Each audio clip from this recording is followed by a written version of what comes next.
Good morning, everyone, and welcome to the Executive Policy Committee meeting for Wednesday, May the 22nd, 2024. We are gathered on Treaty 1 territory, the home and traditional lands of the Anishinaabe, Innu, and Dakota peoples, and the national homeland of the Red River Métis.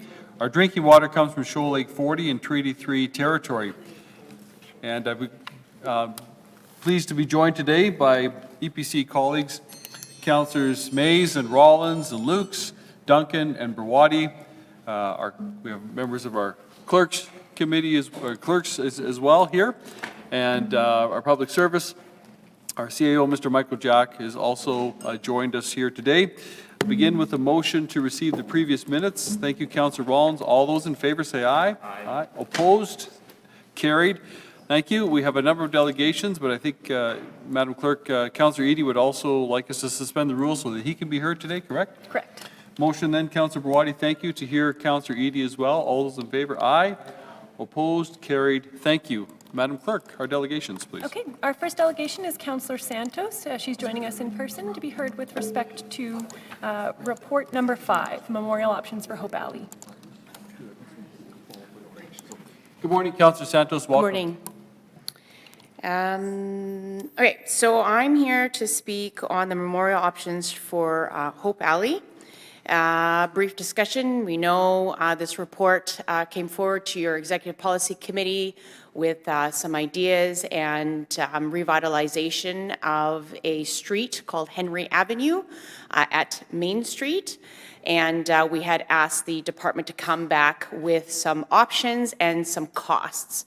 And so that's what this report is for you today, is showing some of the costs. They are very, very preliminary, of course. I think we still need to figure out some more of the final costs, but at least this gives us some options for if we were looking for partners to help fund this project. So I'm just going to kind of highlight some portions of the report itself on page 3, the executive summary, and no fault of the department or anything like that, but I'm pretty particular when it comes to language and reports so that we can make sure that things are more crystal clear. It had mentioned the placemaking features for Main Street at Henry are near Thunderbird House. That's not correct. It's actually in between the WRHA and the Bell Hotel. I just want to make that clear. That is the alley or the laneway that we are looking at. The one that's near Thunderbird House is on the other side of Main Street in front of Salvation Army, which is something that, yes, we would actually like to do something there, but as a phase 2. Our phase 1 is looking at the laneway between Bell Hotel and WRHA. So I just want to make that kind of clear on the record. On page 5 of the report, it did talk about and note that resources would need to be identified through budgetary processes, innovative, sources of funding, community fundraising, and grants. Definitely myself and Al Weeb have had multiple conversations with the Winnipeg Foundation. As we know, this area is part of their strategic plan to revitalize and put more funding into it. We've seen that through their grant through the Mama Wee to the washroom program, and now we're hoping that they could provide some capital grants to this project. But the only way that Winnipeg Foundation could provide granting is they need to see more of the funding costs, which we're seeing today. So this is very, very helpful. We have had discussions with Winnipeg Foundation that they would probably prefer that Main Street project would be the entity that would apply for granting, so we would need to partner with Main Street Project, as they find that flowing the funds through Main Street Project is a little bit more easier and can get straight into that. So I don't know how that's going to work. I would prefer if the City of Winnipeg were to apply to the Winnipeg Foundation, because this is a public space. It's not owned by Main Street Project or anybody. This is a public space that the City of Winnipeg should be leading the charge on. Of course, my office with the community fund, that thank you to the mayor and his commitment to all the ward councillors to be provided some community fund. My office would be very happy to participate through that as well. And of course, I would like, hopefully, this committee could ask the questions of the departments such as the Public Works or even Mike Jack, if there are some funding through Public Works or the Urban Planning or the CAO's office, could also participate with some city funding through your reserves within the budget. If that could be also be found within that, that would be greatly appreciated. I think the biggest one that could really alleviate some of the stretch, which comes down further down, is changes to the crosswalk, which was to remove those large pedestrian crosswalks to make it more a rapid beaking so that they could be seen further away. I know those discussions are going to be, and those amendments could be happening kind of a couple years down the road, but I know within our current budget, I was looking at the budget pages, there is a space for when we upgrade crosswalks. If we can add that, this intersection as a priority to the 10 locations that they have. They haven't really outlined what the 10 locations are, but if they can add this as one of their top priorities, that would be maybe some way that the city could contribute towards this intersection, is through maybe upgrading the crosswalk kind of sooner rather than later. Next up, it says the Public Service recommends that a project manager have expertise in working on multidisciplinary projects of this type and representation. So as we know, this report says to receive it for information. I'm hoping this committee could ask Mike Jack if he could direct or appoint someone within his department, maybe someone within the poverty reduction strategy, or possibly someone from the Urban Planning Office, which I know is PPND, not technically Public Works, could be appointed, because I know the Urban Planning Office deals with a lot of public spaces, more particularly with green spaces. If you're upgrading parks, they help out with there. I don't know if they can help with something like this that is a street or a laneway, but I know they have the capabilities to do cost estimates. They can dig around, and we've seen many of them provide cost estimates very well, and they're very thorough as well. So I think they are very capable as well. But I know they are a different department, but we could ask that question. Maybe they could help out with that as well. And I think that's it. That's all I have for today. It's pretty quick. And I believe Al Weeb hopefully is online to present as well. And he has also provided a written submission. So, yeah, that's it. Okay, thank you very much. Councillor Santos, any questions?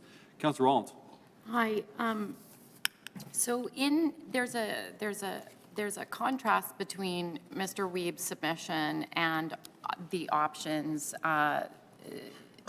various options that the Public Service has tried to define, because they're struggling within the report to say there's a lack of project definition, that the Public Service really is saying low to high to be able to look at essentially scoping issues. If I turn to Mr. Weeb's submission, he defines the scope as planters, heat lamps, and identifies Ms. Partridge, who has been trying to move this forward. I know you're trying to move it forward. Do you have a sense, given you can, as a local councillor, you can redirect your prep, you can scope out some benches for that you can purchase from the city, you can pay for murals. Do you have a scope for this project as the local councillor? Do you have a budget that you're wanting to look at with your communities fund?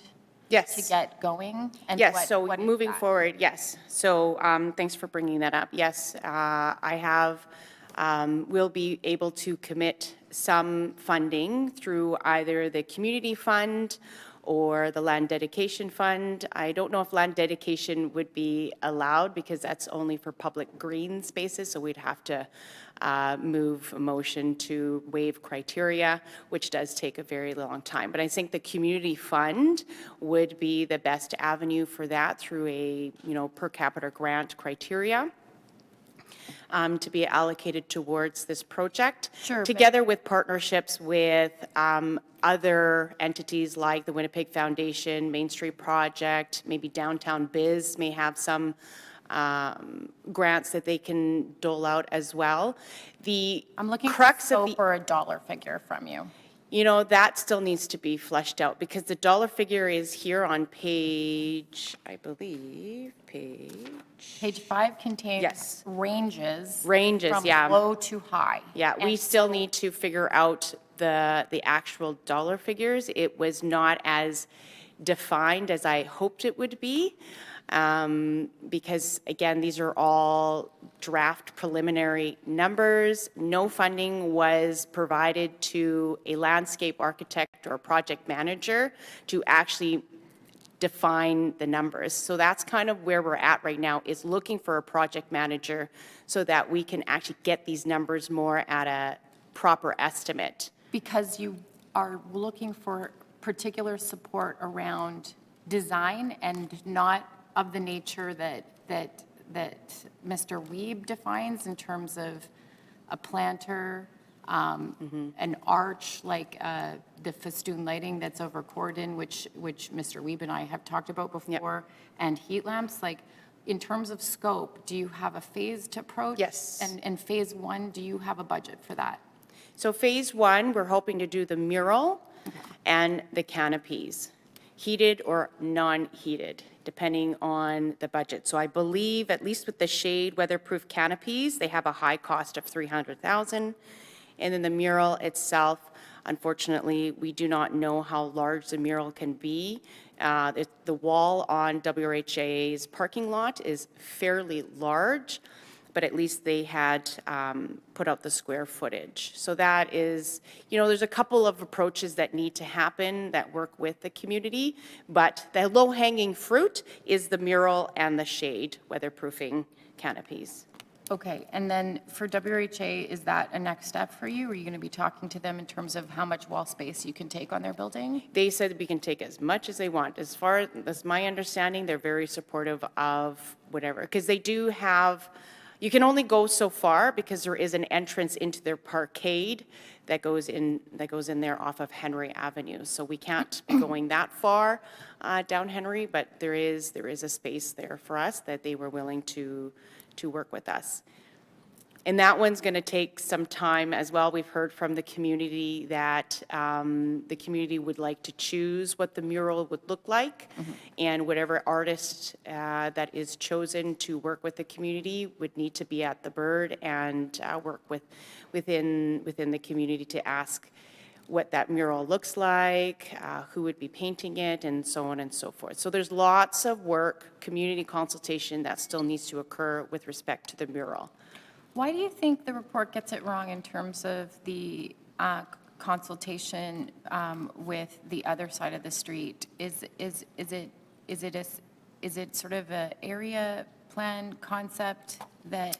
I'm not too sure how they said, well, first they said near Thunderbird House, and then the other side it says adjacent to Thunderbird House. So they could just be, yeah, I think at the end of the day, it's part and parcel. They kind of are similar projects, but I just wanted to make it clear that Hope Alley is on the side between WRHA and the Bell Hotel. Would you be open to involving students in the project? Absolutely. Okay. We're open, well, I can't speak on behalf of Al Wiebe, but I am certainly open to having as many stakeholders involved in this project because I think this is a fantastic opportunity for us to come together to reanimate a public space that makes the community feel welcomed there. So if there's more people who are interested in participating. I know the University of Manitoba had done some benches along Main Street Project. If they're interested in participating, that's great too. Whatever can save on costs. Okay. Thanks for you. your Okay, thank you. Any further questions? Okay, thank you for your Good. ongoing work on this. Thank you. All right, thank you. Appreciate your Councilor time. Santos. Good day. Okay. Okay, Our next delegation is Councillor Eady, the Mynarski Ward, to be heard with respect to reports number 21, Inclusive and Accessible Communications, and report 22, Property Tax Credit Program for Fencing Installation. Good morning, Councillor Eady. Just a little to your left. A little more to your left, a little, there you go. there it is. Perfect. Thanks, Morning, Mayor. welcome. That's a pretty good guide. I'll try it. Good morning. Yes, I'm here to speak to two reports. I had moved a motion, excuse me, regarding the property tax credit program for people to build to build fences, to assist them in the price, in the value, and it would be applied in certain neighborhoods like William White and the Dufferin neighborhood. There's lots of possibilities along Selkirk Avenue, many of the commercial operations, and there's houses as well. There seems to be just on that one is where I came up with the idea dealing with Right and Low Auto Parts. He had a wooden fence, but it seems that people don't dump solid waste on yards where you have like a 6-foot fence at the back. And nowadays, they're more expensive, and the people who live in these neighborhoods, they don't have a lot of money. And they need to find some sort of support to build these 6-foot fences with corrugated metal. This is a new style fence. A friend of mine had one built along her property that interfaced with a parking lot, and you know, it's a good preventive thing, and it's a lot more difficult to destroy. I think that I'll ask my colleague to talk about, or not colleague, there's somebody else that's going to speak to this report who took me on a little tour. I had to do a TV interview on this fencing idea. So there was a lot of media attention about it, and everybody says, oh, you can tell how much hope people have lost living in these neighborhoods. And you've been through these neighborhoods, Mr. Mayor. And so you kind of have an idea, but you've never really, I don't know if you've been around there. It's usually near the end of the month or just after the end of the month. There's landlords that get rid of stuff. There's individuals who get rid of bulk waste and so on because they don't want to pay the fee. They think they don't have enough money, or there's all kinds of reasons. But we need to support people for fences. It's not the magic bullet to solve the whole problem of dumping solid waste, but if we can inspire some residents to build these metal fence, and you can build them, people build them with gates if you need to get your car into the driveway, but you don't have a garage, and there's a lot of places in William White and Dufferin, they don't have garages. And they could use these fences. It's worked somewhat well along Salter in the Dufferin neighborhood where they have built metal fences. The wood fences, they're easy to destroy, although I know of a number of businesses that have wood fences, and they are preventing the dumping of solid waste on their lots. These people are the victims. They're victims of people's, well, I think it's a sick perspective on life if you think you can just dump garbage wherever you want. It's not a good thing. So I hope that you'll move this forward.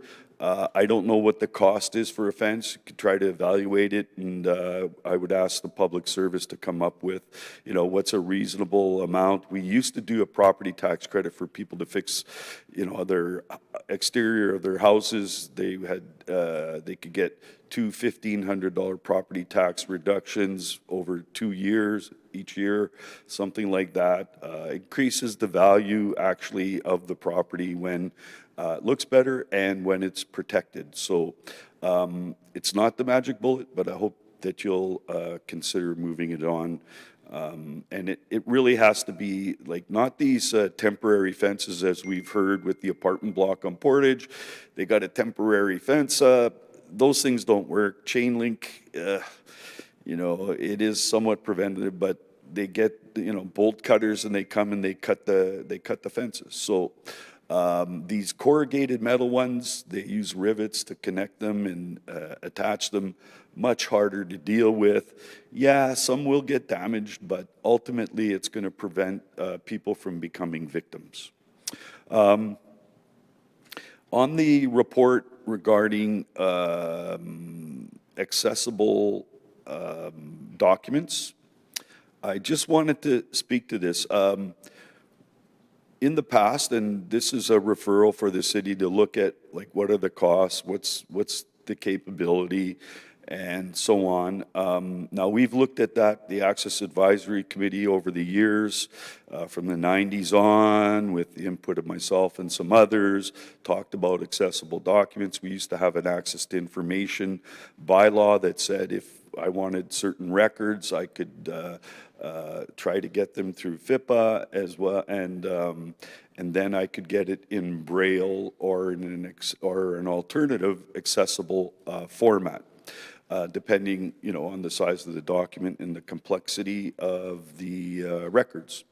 So, but I used to own Info Equity Incorporated, a limited company that produced Braille and alternate formats, accessible formats, and I just want to talk about the Braille. Like, the DEMIS brailing everything, like, what is the demand? Even if you look at our French language services, many of the documents, they're provided en français on demand. Many of them, not all of them, but media releases are supposed to be in both languages and so on.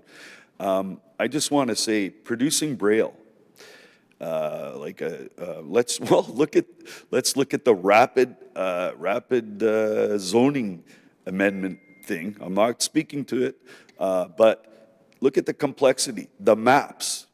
So if you're producing Braille, it takes a lot of work to verbally describe, or you can do raised, but the thing is, there's a number of people who are blind. For example, myself, a raised map doesn't really help me all that much. I have a good, different people have different skills and capabilities. Personally, I didn't grow up using Braille. I do use Braille for labeling. I used to use it for speeches once in a while, but, and I might have to start doing that again for notes, but given that my memory is starting to fade. But ultimately, what is you're going to produce Braille for no reason? Nobody's going to read it? What's the purpose? You could do an on-demand, and I'm hoping that they'll see it, because I understand the underlying concept of it all, but,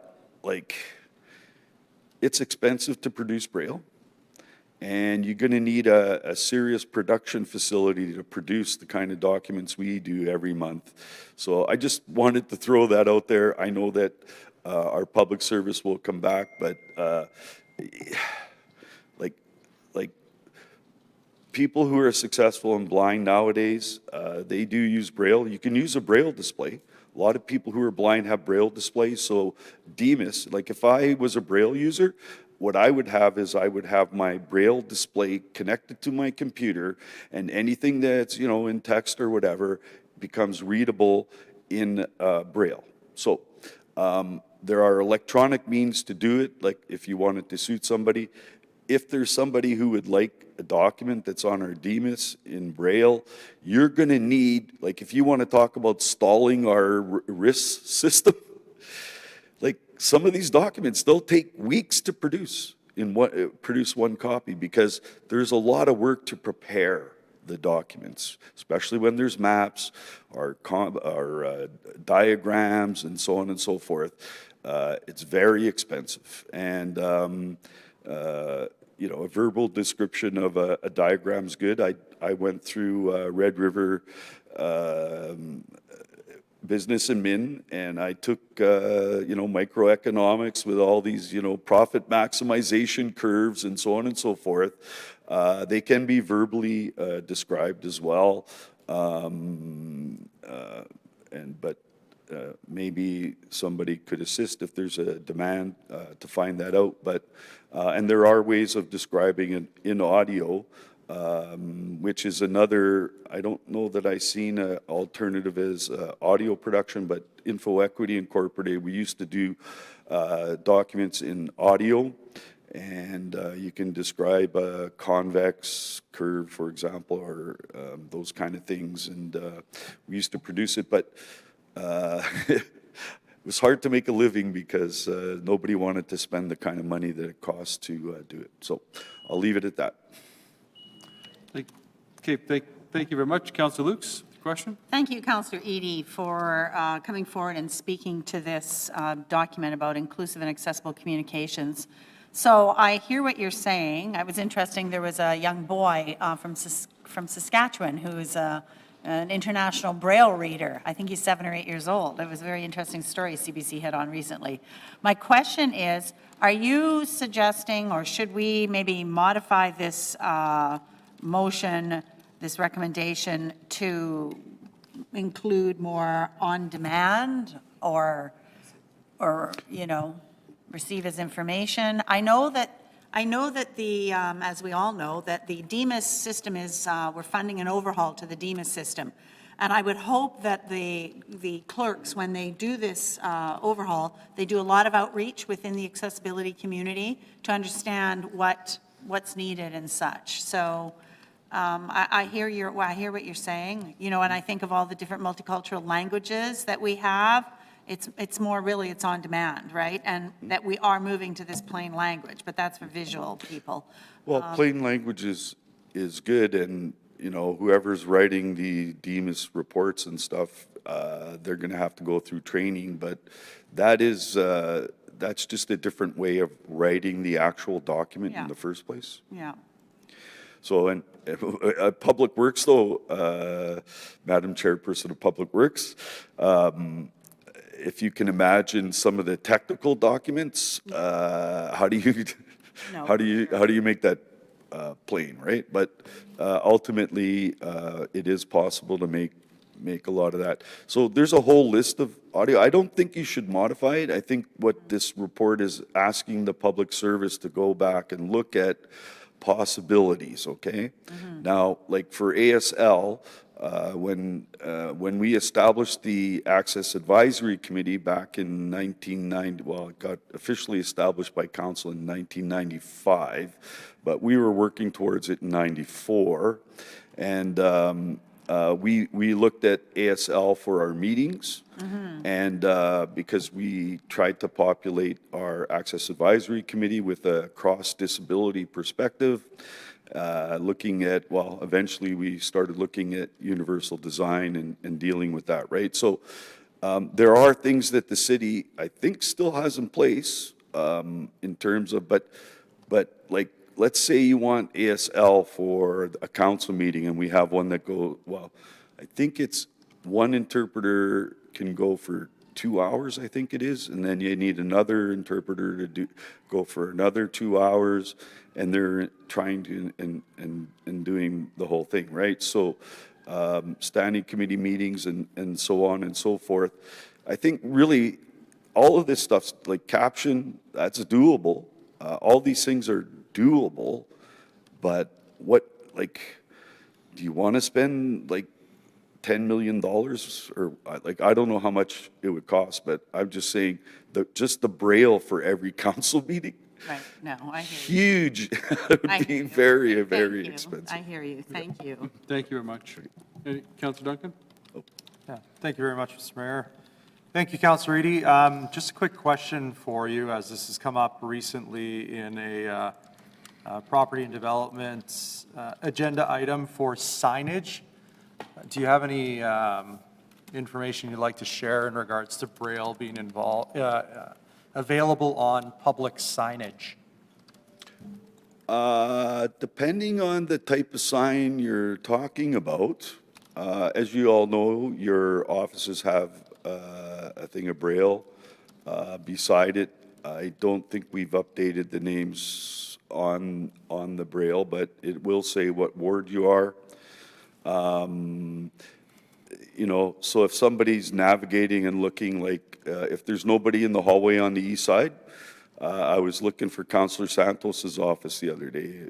If there was nobody there, I'm looking for Point Douglas. I ended up reading the Transcona's the last office there at the end, and I noticed I never checked all the Braille, but they asked me to check the Braille on a number of signs back when they put those up. Actually, Transcona is spelled TL. ANS. Anyway, instead of an R, it's missing a dot 5. But so depending on the signage, like trying to think, like if there's like wayfinding, you got a problem with sign. Okay, let me step back. So the universal design standards that we have that get violated, I hate to say, during construction season and by parking authority who put signs down at lower levels, and I've had my forehead cut by these signs. So there is a universal design standard that talks about how high you need to mount signs so people don't get hurt who are blind. So now, if you have a kind of a sign that's wayfinding that's off to this, not anywhere near a path of travel, just off to the side, maybe back so that the sign does not encroach anywhere in the walkway, then you can have a lower sign and you could put Braille on it. It is possible to do. They use I think they use some kind of epoxy or something like that that would adhere to a metal sign. So I'm good with that, but if you're putting signs up related to certain things, it's useless to put Braille on it because you need to mount them too high for anybody to read. So that's the best I can give you on my thoughts on that. Thank you. Thank you very much. Okay, thank you, Councillor Eady. Yep, thank you. Have a good day. Madam Clerk? Our next delegation is Al Weeb, to be heard with respect to report number 5, and Al is joining us via Zoom. Al, if you want to go ahead and unmute yourself and turn on your video, you have up to 10 minutes for your presentation. Good morning, Al. Can you hear me? Yes, we can. Oh, Walk, great. go ahead. I'm you from the cozy confines of Calgary Airport on my way to Yellowknife. Apologies, I wasn't in a quiet area, but maintenance came by and now may have some background noise. No But problem. I do thank you for the opportunity to come before you today and, talk about my heart project. It's something that's been 7 years in the making, and this all came about, what we're talking about today came about when I asked the HRCC for a grant for a marker for Hope Valley and the memorial service. And today we're talking about a whole variety of items. I think the things that are most important to me are the number one, the mural. And I know, first of all, I want to thank Councillor Vivian Santos for her unending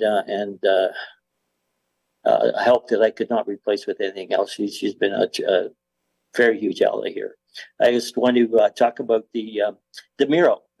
We did talk about a mural in the area. It's a 10 by 30 foot mural is what we discussed on a metal mounted plating. And it's really important that we talk about that because it's empowering to the folks that live in the area. If you can just read my letter, it will say what I'm saying now. It's really important to give people on street empowerment, and so that they can feel better about themselves and have ownership of the alley. Because what is going to be on that mural is going to be produced by them, painted by an Indigenous artist, and we have some prospects from people who did murals for Main Street Project, and there are a number of very, very talented Indigenous artists. But the content will come from people in the area. And secondly, I know it's we have I saw the amount allotted for the canopies of the heat lamps, and that says around 300,000. Not sure where that number came from, but while we cannot give these people housing, why can we not do something just to bring up their level of comfort in the area? This is a passageway. This is a place where people congregate. We need to make them feel at home. In the early days of late days of spring, or late days of the fall, early days of winter.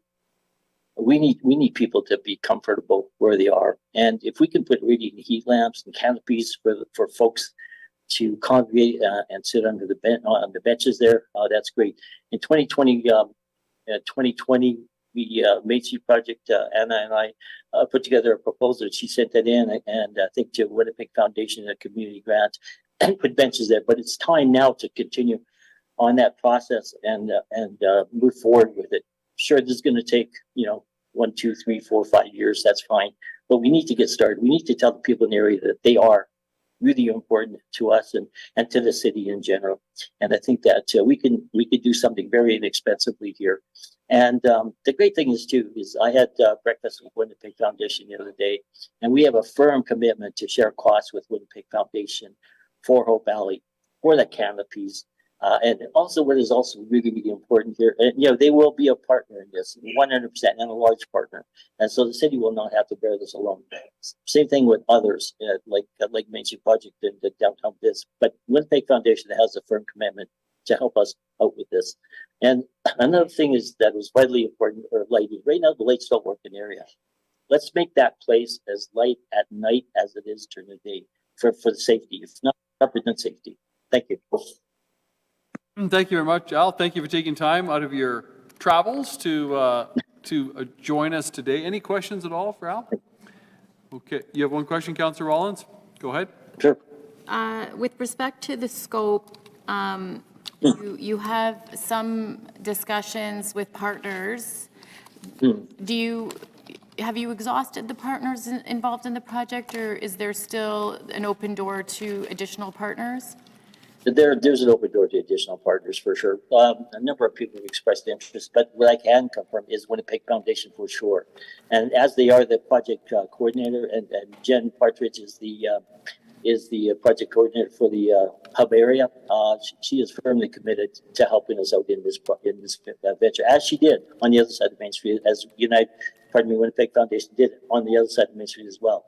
And part of our last meeting committee was United Way and Downtown Biz. And so, we do have other, and I have private partners as well that are interested in this. Okay. Thanks very much. You bet. Thanks, Councilor Ross. Thanks, Al. Enjoy your travel. Safe trip. Thank you. Thank you. Thank you. Okay, our next delegation is Kelly Ryback to be heard with respect to report number 13, Welcoming Winnipeg, and report number 22, Property Tax Credit Program for Fencing Installation. Morning, Mr. Ryback. Welcome. Thank you. Good morning, Mayor and Councillors. Number 13, the new marker for Bunabanabe Cree Nation. This plane crash was June of 1972. I was at the site as a young 8-year-old boy and witnessed the recovery and rescue operations and the property protection with the firefighters. This is important. This is important to Bunabanabe Cree Nation. It's important to all Indigenous communities and Indigenous persons. It's also important for the residents and for the people of St. James and Winnipeg. Not just, it's beyond our 150th anniversary of telling our stories, which is the theme, but where it's important, I'll try to keep it brief, is that to have a site like this could help people non-Indigenous with their journey of understanding. And my journey of understanding began mostly as a young adult and has progressed over the years, especially in the last 3. And I'll give an example in reference to the site that's at the Assiniboine Residential School right on Academy Road.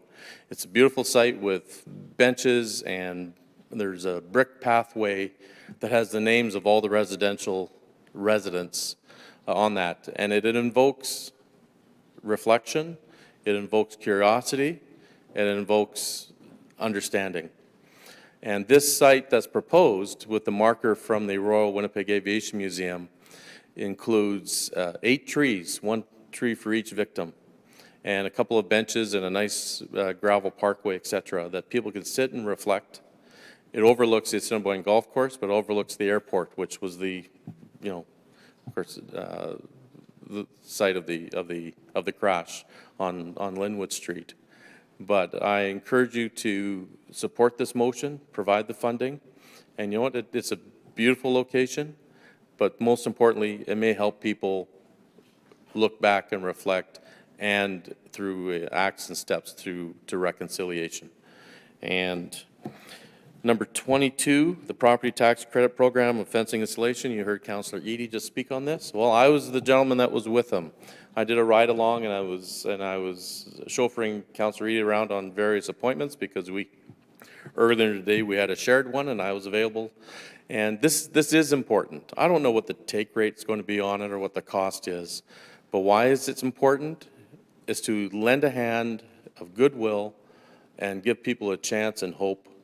Because as we walk that back lane between Selkirk and Flora Avenue, in a space of about 70 meters, there's 4 burned out buildings, 2 on Selkirk, 2 on Flora.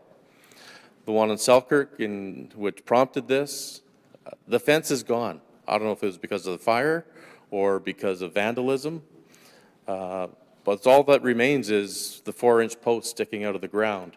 And the person was cited with the bylaw violation of garbage. It wasn't his garbage. It was from people who hang out there, who go there.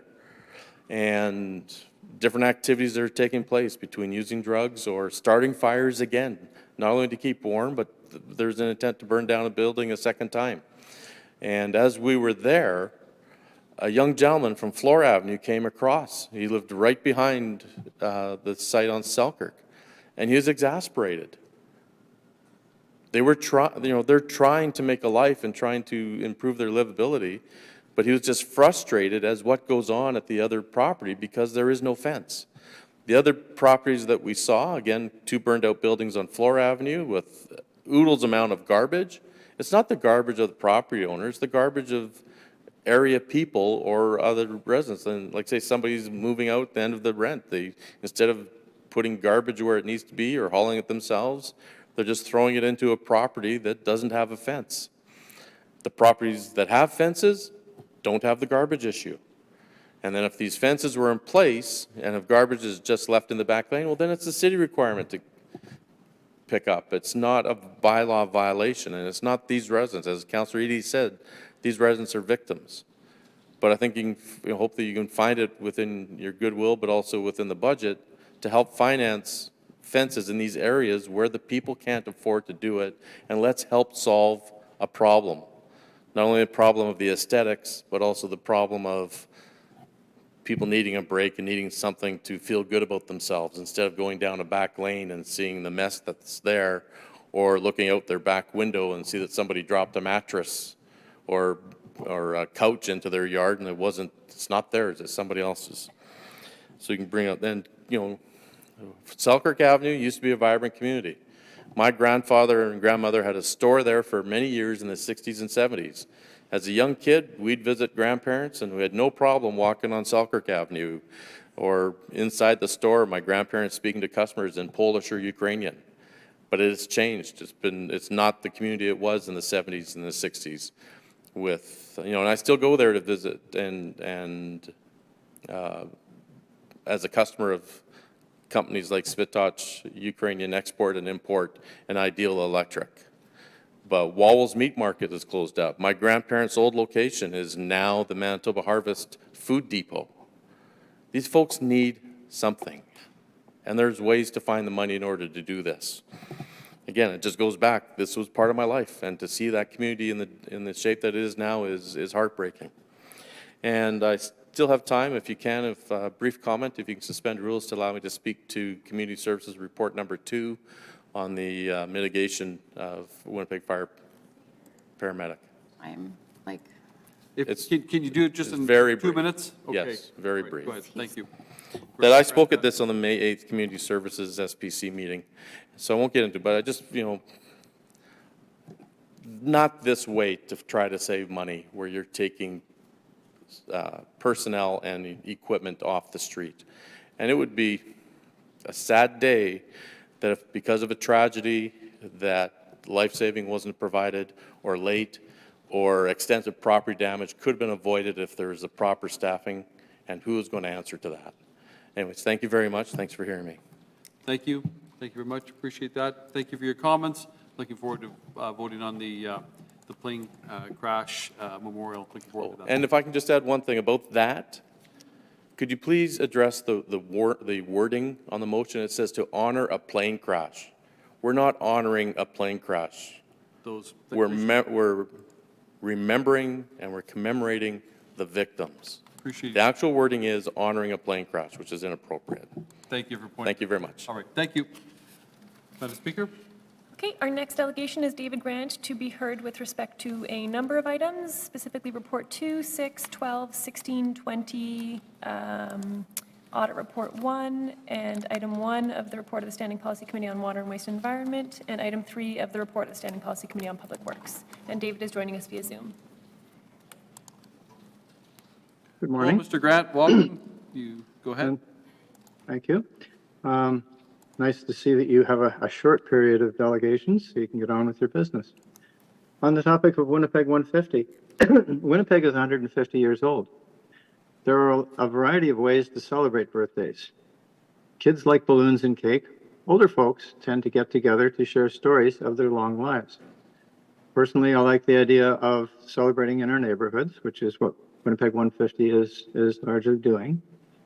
Gathering only at Portage Place or City Hall or the Forks is becoming far less attractive than they once were when we were younger. I believe that more time should be spent teaching everyone about life here in 1874 or 1924 than the balloons and cake stuff. Just a personal preference, and maybe that's just old people talking, but celebrating our history should be a bigger part of this, in my opinion. On plain language, number one, this is a laudable goal, using short sentences and commonly used words. On the other hand, missing from this program is any reference to making all messaging straightforward. Will the city use fewer euphemisms by 2028? If there is a delay in doing something, will it be called a delay? Will the actual reasons for it be made clear? I think we have an opportunity as we develop plain language policy to make what the city messages closer to what's really happening. Anyway, on 12, short-term rentals. This seems to be a valid path for the city. It's workable. So I commend the city for doing that. There are implications, however. Any homeowner who rents must now be part of the VRBO Corporation. Once again, the city is making a deal that forces its residents into monopoly organizations, as with the bike deal, although that was much more benign. Far more important than this concern is the fact that vacation rentals were never the dominant problem in the neighborhoods. The far bigger problems are rooming houses and property rentals for more than a week. I need now remind anyone that this was a big deal a decade ago, that every one of the bylaw changes that we were told were solutions has failed. If you really want to avoid vexation, you must take a similar stance for rentals over a week. Rooming houses and bad tenants primarily annoy neighbors. In contrast, every VRBO type Airbnb hits an influential hotel owner in the wallet. Please do not forget those who live near bad tenants, now that you've helped those hotel owners. On the 16, the HAF, Housing Decelerator Fund, as one of your people once sarcastically announced. After years of welcoming far more arrivals than we had homes for, Winnipeg needs more homes. These homes cannot be serviced without increasing our infrastructure capacity. It's clear that this capacity will cost at least $150 million. Since the city has promised to remove all bylaw impediments to encourage builders, why is the money needed to support our infrastructure being thrown to the wind, in effect? Is there a document that lists the costs that the city will incur for this support of the housing brought in with the HAF? Have EPC and all elected members of council been provided with such documentation on the projected cost of this population increase? If this has not yet been done, perhaps you should ask why the money is being handed out to builders who already stand to benefit from the best set of development bylaws in many decades. Please spend the money to support our infrastructure and not in subsidies. On topic 20, human rights. Just as EPC ponders the budget of its rights committee, the city is repeating the rights violations that began in 2020. After stopping for 2 years, why bring them back? Do the differently abled not matter anymore? on the audit topic. Your audit team is objective and professional. They know their stuff. What they warn you about should not be ignored. I suggest that you either change the way the city does things or bring in new means of monitoring finances. The primary warning in their report is that the current processes do not adequately deter fraud. They also allow unsustainable levels of spending. There's no indication during discussions of new spending that anyone is aware that taxes are high and that the city has been nearly out of money for 2 years now. On water topic 1, early in my career as a professional engineer, I worked at the West Windsor Sewage Treatment Plant in Ontario. The tech was different, but we owned the equipment. Winnipeg paid enough for the engineering and construction of our water facility that we could own it entirely. In whose interest is a scheme wherein a third party owns an essential part of this plant? The engineering company? The oxygen supplier? How did we get locked into this arrangement? Did we get an opinion from our auditors on this arrangement before we agreed to those engineering plans? In going forward, perhaps we should involve more of our legal department and our auditors in when we're doing major construction projects. Will your new construction engineer be vigilant for this going forward? It'd be a nice thing for him to do, and I'm sure he or she would have the experience to be able to do that. On Public Works number 3, there are concerns that the traffic stream at this private parking lot may evaporate in a few years. If the subject private landowner decides to change the nature of his use of that property, their use of that property, and do the major retail at a better location. Perhaps the cost share should minimize city costs if the work is done in 2024, but not needed in a few years. I recall that when McDonald's wanted to impede traffic on Kenniston with an otherwise not needed traffic light, and that was several years ago, did they not have to pay the full cost of installing that traffic light? I believe that's the way the city has usually done it. Anyway, I will let you get back to your meeting unless anyone has any questions. Thank you, Mr. Grant. Seeing no questions, we thank you and wish you a good day. Okay. Madam Clerk. Okay, our last delegation for today is Yukata Dirks to be heard with respect to report number 16. And Yukata is joining us on Zoom. Good morning, welcome, thank you for your patience, and look forward to your presentation. You have 10 minutes. Great. Thank you very much, and good morning to all of you there in the room. I'm sorry I can't be in the room together. So I'm here from the Right to Housing Coalition. The Right to Housing Coalition is a group of 50 community organizations and dozens of individuals who care deeply about the housing and homelessness crisis in our city. And we work toward a city and province where everyone has a safe, secure, and affordable place to call home. So I'm speaking today about the Housing Accelerator Fund, which we really see has an incredible opportunity for Winnipeg to make real progress in addressing our local homelessness and housing crisis. For the first time in many, many years, all 3 levels of government are talking about affordable housing and beginning to put funding toward it. So we do see some positive things in the HAF Capital Grant Program before you today, but we are still concerned that in 3 years we may have a lot of new market housing produced and very little of the deeply affordable rent geared to income housing that thousands of our neighbors in the city need. So just to give you a picture of who those people are and the number of people who need really deeply affordable housing. 19% of Winnipeg households are living on low, and that's defined as between $16,000 to $40,000 of income per year, or very low incomes, living with less than $16,000 a year as income. Housing costs are considered affordable if they're no more than 30% of a household's income. So for those in the second lowest quintile of income who have annual incomes of 21 to 40% of Winnipeg's median household income, their affordable rent would be no more than $1,000 a month. For those at the bottom 20% of incomes, their affordable rent is just $400 a month. To address their needs, we need 7,500 units of rent geared to income housing over the next 10 years. At 750 units per year, that would be 2,250 units over the 3 years of the HAF funding. So we really see the city's Housing Accelerator Fund plan for 900 affordable homes as being insufficient to meet this crucial need, and especially given some issues with the definition of affordable housing being used in the bylaw, which I'll address shortly. However, we're glad to see that rent-geared to income housing is explicitly mentioned in the list of housing that will receive grants, and that those units will receive extra funds. So that's definitely a positive in the capital grant program before you. However, these units aren't planned for downtown, where many of the services people living on low incomes require are located. Instead, some of the HAF funds targeted to downtown will go to market rent units that qualify for the CMHC's Mortgage Loan Insurance Select program. So this program produces apartments that rent for rates that aren't affordable to those 19% of Winnipeg households who are making less than $40,000 a year.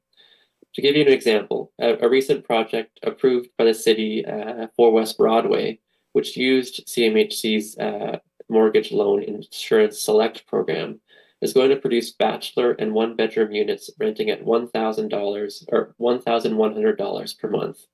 The current average rent, so this is the current average market rent in Winnipeg for bachelor and one-bedroom apartments, is just $816 for bachelors and $1,100 for one bedroom. So this program is producing units that are supposedly affordable that are actually above the current market rent in the city. So there's a lack of consistency across city policies and bylaws when it comes to the definition of affordable housing. The Development Procedures Bylaw, which was amended just last year, defines affordable housing as housing that rents for, quote, less than 80% of the median market rental rate, or an amount equal to or less than the province's affordable housing rental program rental rate. So the provincial rate right now is $704 for studio or bachelor apartments and $967 for one bedrooms. So that's clearly much lower than the kind of units produced by the MLI Select program. The proposed HAF bylaw is less strict in its definition, including units that qualify as, quote, affordable housing for the purpose of determining its eligibility for financial support under the National Housing Strategy. Unfortunately, as I just outlined, there's at least one CMHC program under the National Housing Strategy that produces housing with rates well above average rents that somehow are labeled affordable. Our city needs deeply affordable rent-geared to income housing. We know that this will include assistance from the province for ongoing operating expenses, and we're encouraged to see the city pursuing discussions to secure that funding. So we really are excited to see the city and the province working together to make more rent-geared to income housing possible.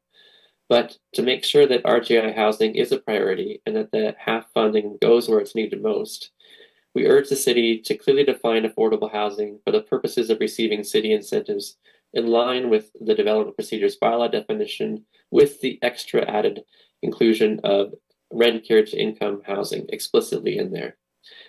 What it shouldn't include is housing that ends up being rented for market rates.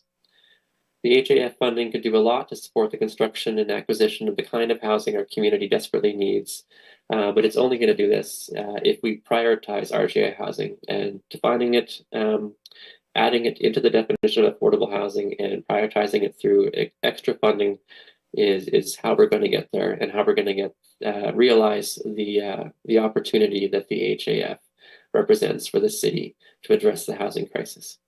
Thank you. Thank you very much. Appreciate your presentation. Appreciate your ongoing work and advocacy related to the right to housing and the need for housing, affordable and deeply affordable housing. And yes, we are, as a city, doing all we can to work in partnership with the federal and provincial governments to get as much housing built as quickly as possible. So that work continues. So thank you very much. Seeing no questions, we wish you a good day. Thank you. Thank you. I think that's our last delegation, Madam Clerk? Yes. Okay. I think we would like to, with the agreement of my colleagues on EPC, we will move the report of the Governance Committee of Council up to deal with that matter first. We do have, thank you. Councillor Rollins moves out. All in favor? Aye. We do have Ms. Sherry Walsh here, our Integrity Commissioner, to field any questions that may be asked of the committee members. And so I think, Councillor Lukes, you have this matter. Yeah, well, you know what, we've had some discussions. There was a bit of a misunderstanding. We don't have an amendment, and I think we'll hear from Ms. Walsh here? Ms. Walsh. Okay. Oh, I don't need to log in. I'm good, thank you. Okay. Right. Thank you. Maybe we'll just, thank you. Welcome, good morning. Thank you for being here, and maybe I'll turn it to you just to kind of give us the highlights of what's before us today, please. Thank you.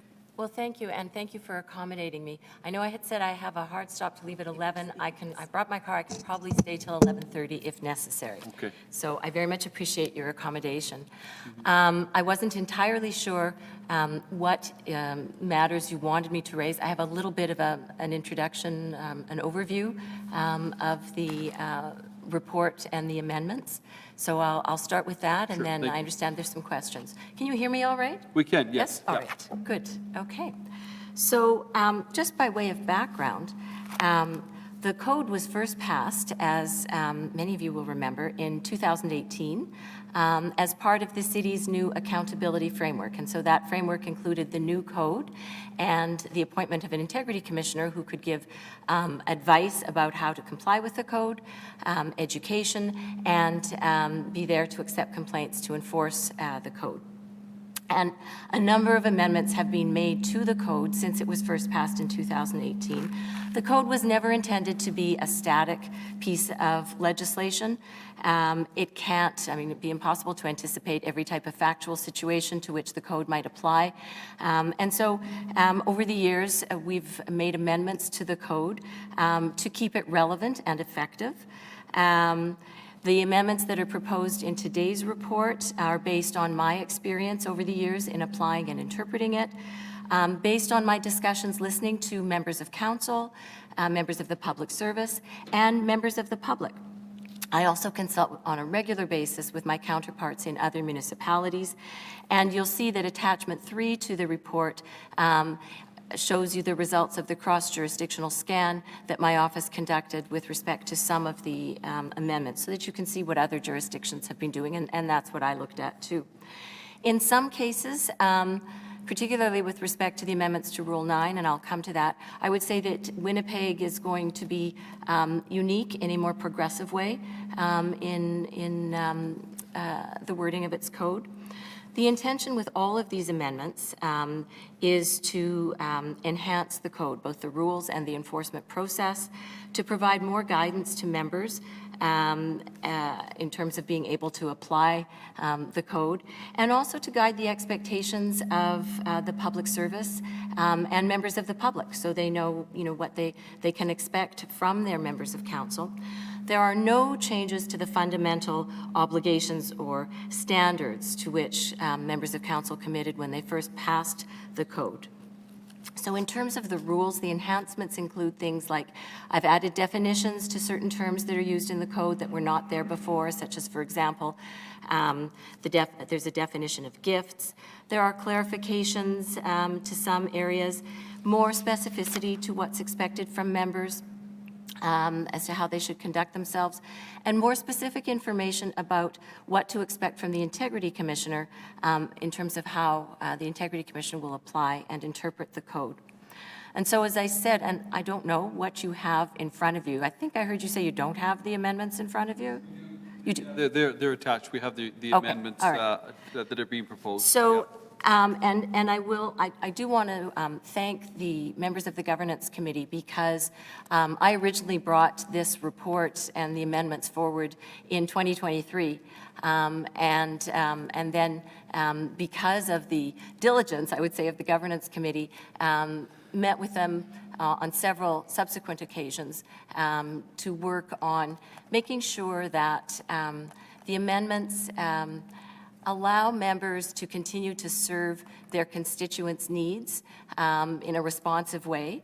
This isn't supposed to be an impediment, while at the same time meeting high standards of ethics. So there has been a lot of discussion between my office and the members of the Governance Committee to get to this report. And so an example is the amendments to Rule 1 in terms of how confidential information is defined, and it's now defined to be consistent with the in-camera bylaw, the city's in-camera bylaw, which I think makes a lot of sense.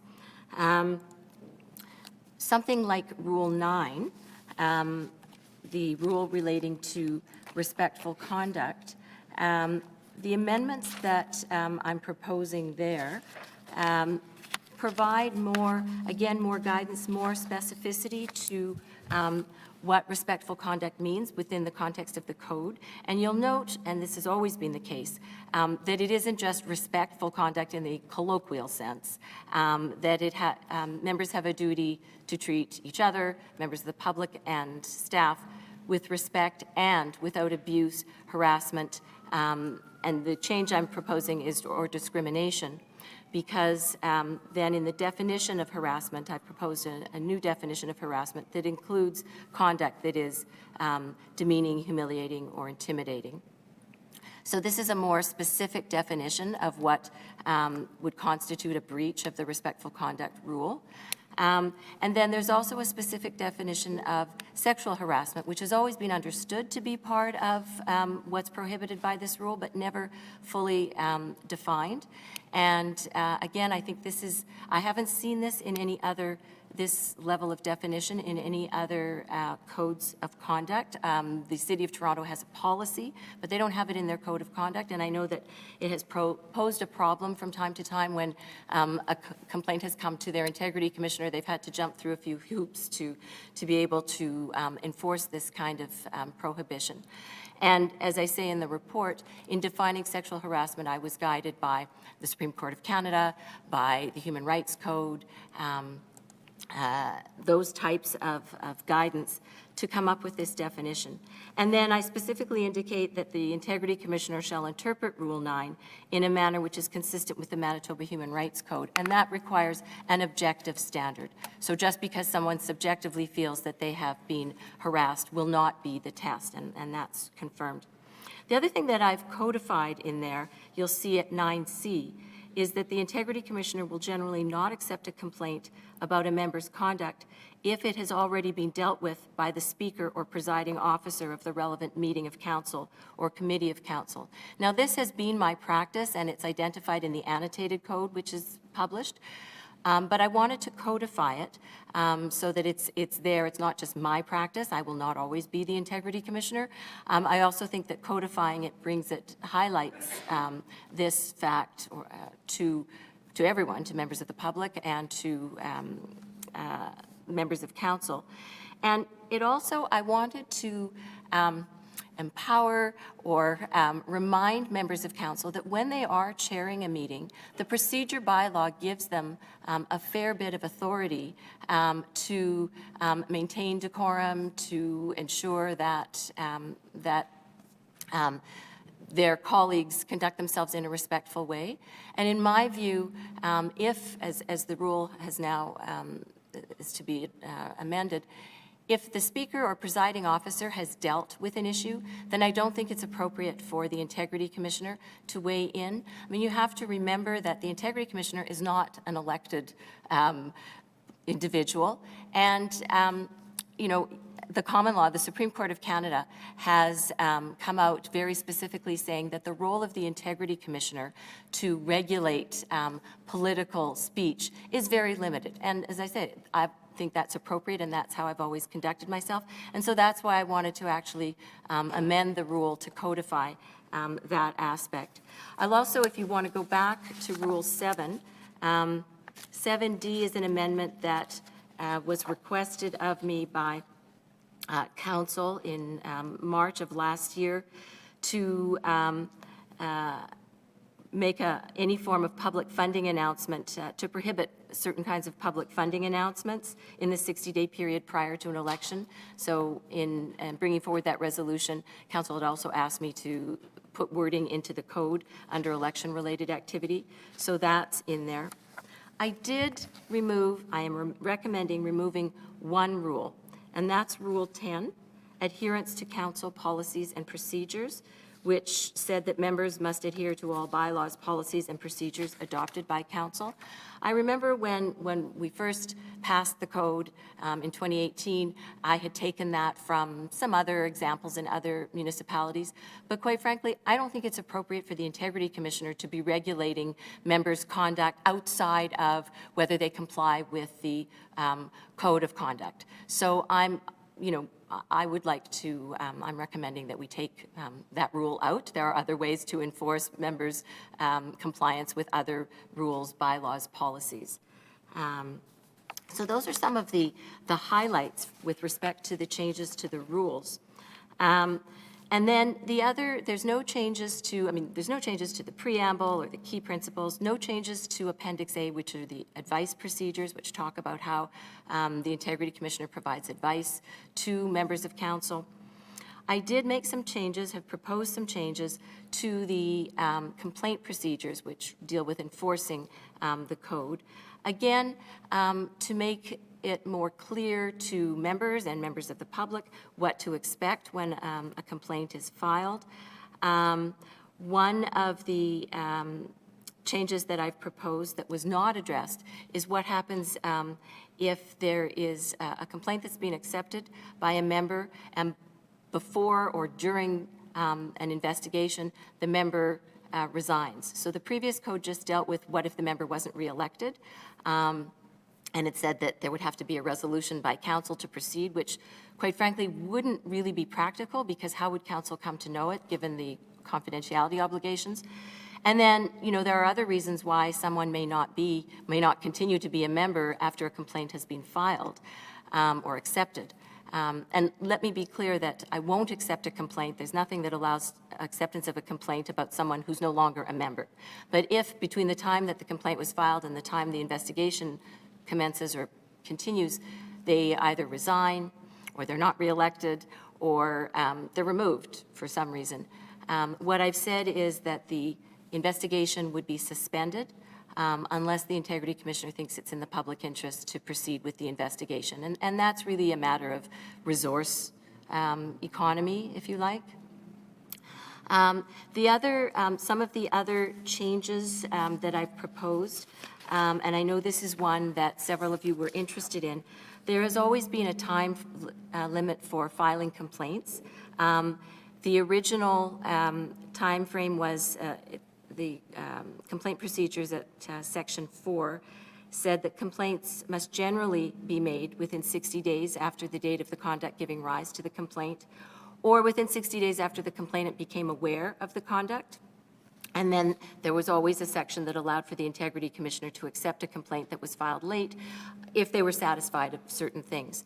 What I'm proposing to simplify this is to say that complaints shall still generally be made within 60 days, but then take the reference to or 60 days after the complainant becomes aware and move that into expanded criteria that the Integrity Commissioner can rely on to accept a complaint that's been filed late. So you'll see in the expanded criteria, Section 5, when deciding whether to accept a complaint filed after the expiry of the time limit, the Integrity Commissioner shall consider the following factors. So what I've added is the date the complainant became aware of the conduct giving rise to the complaint, whether the complainant knew or ought to have known about the conduct giving rise to the complaint at an earlier date, whether they unreasonably delayed in filing the complaint, and then the existing criteria are still there, the delay, whether the delay was incurred in good faith, whether there will be substantial prejudice to any person because of the delay, and whether it's in the public interest to conduct an investigation. So that's one change. It's really just not a major change, but a simplification of how the time frame for filing a complaint is expressed. And then the other area where I made some, I think, more significant recommendations for change in the complaint process is with respect to confidentiality. And that's no one has an obligation to keep confidential the fact that they have either filed a complaint or that a complaint has been filed about them. What is typically kept confidential is the identity of the complainant, and that has always been the case, that I will not disclose their identity, even to the respondent, the person about whom the complaint is made, unless fairness requires that in order to properly respond to the complaint, the respondent know the name of the complainant. And then I let the complainant know, that there's no way I have to reveal their identity, and are they comfortable still proceeding. But in many cases, the identity of the complainant will not be relevant.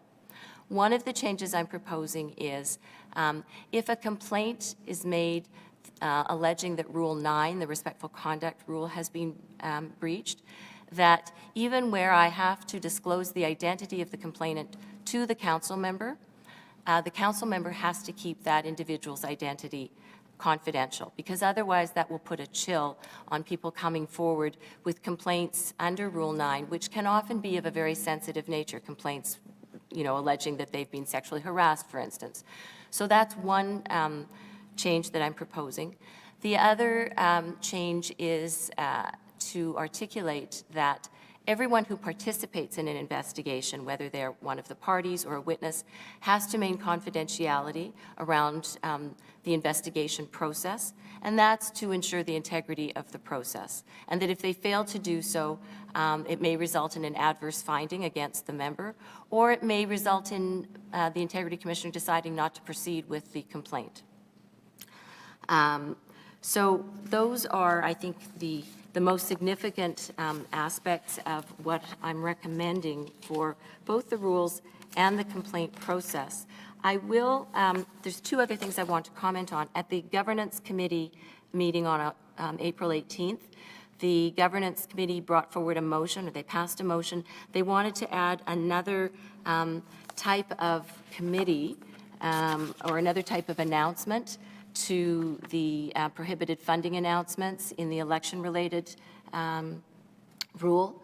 So I think you have that recommendation or that decision before you, but I just wanted to remind you about that because that was something that the committee came up with after we had met. So it's to add the words communities fund after per capita grants in Rule 7D. In preparing for today's meeting, it occurred to me that there is one other change that I would like to propose, and that is in the complaint procedures.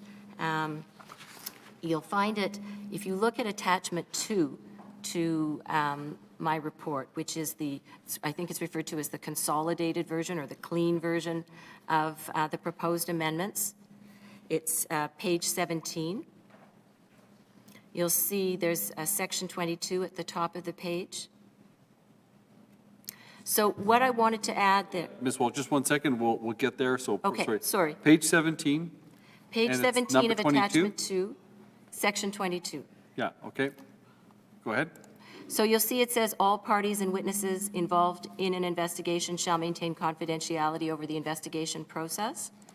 I think that it would be appropriate to add, except for the purpose, to begin the sentence by saying, except for the purposes of obtaining legal advice. I mean, I think that it was understood that, somebody could seek legal advice and therefore have to tell their lawyer about, the investigation process, and then those communications would be subject to solicitor-client privilege. But since we're taking this opportunity to articulate process, I thought it would be a good idea to actually add those words to the beginning of section 22. Okay. Thank you. Appreciate that suggested amendment. Our clerk has noted that. Good, Yeah. thank you.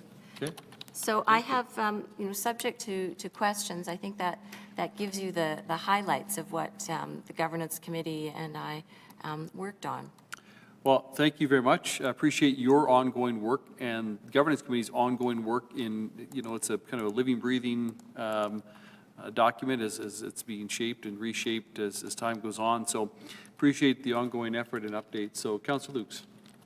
I just want to thank Ms. Walsh for her ongoing efforts with the Governance Committee. It's a very lively committee, and we have very lively discussions, many discussions, and many perspectives, and that's great, right? Because, you know, these are really important issues about accountability and transparency, and, you know, I know they're intense meetings, and I really want to thank you.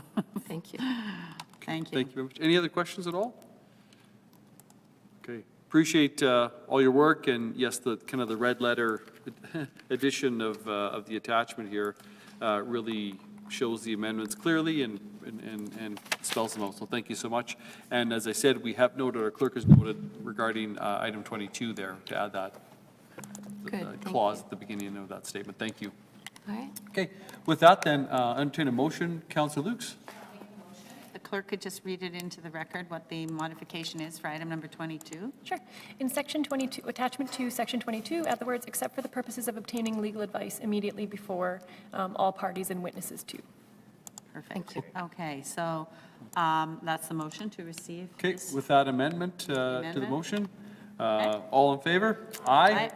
Opposed? Carried. All right. Okay, Thank you very much. perfect. Appreciate it. Thank Thank you. you. Thank you very much. Thank you. you. Thank you again for accommodating my timing. Yes, absolutely. Thank you. Okay, moving on then, I guess back to the reports. We have 23 reports here before us in this first section. So item number 1, monthly update on supportive housing, addiction, and social action indicators. Councillor Rollins? Okay, all in favor? Aye. All in favor? Aye. Opposed? Carried. Thank you. Item number 2, Councillor Lukes, monthly update on programming and activities for Winnipeg 150. I don't know if we want to have our CAO just give us a quick snapshot of some updates here? Yep, that would be great, just a quick snapshot.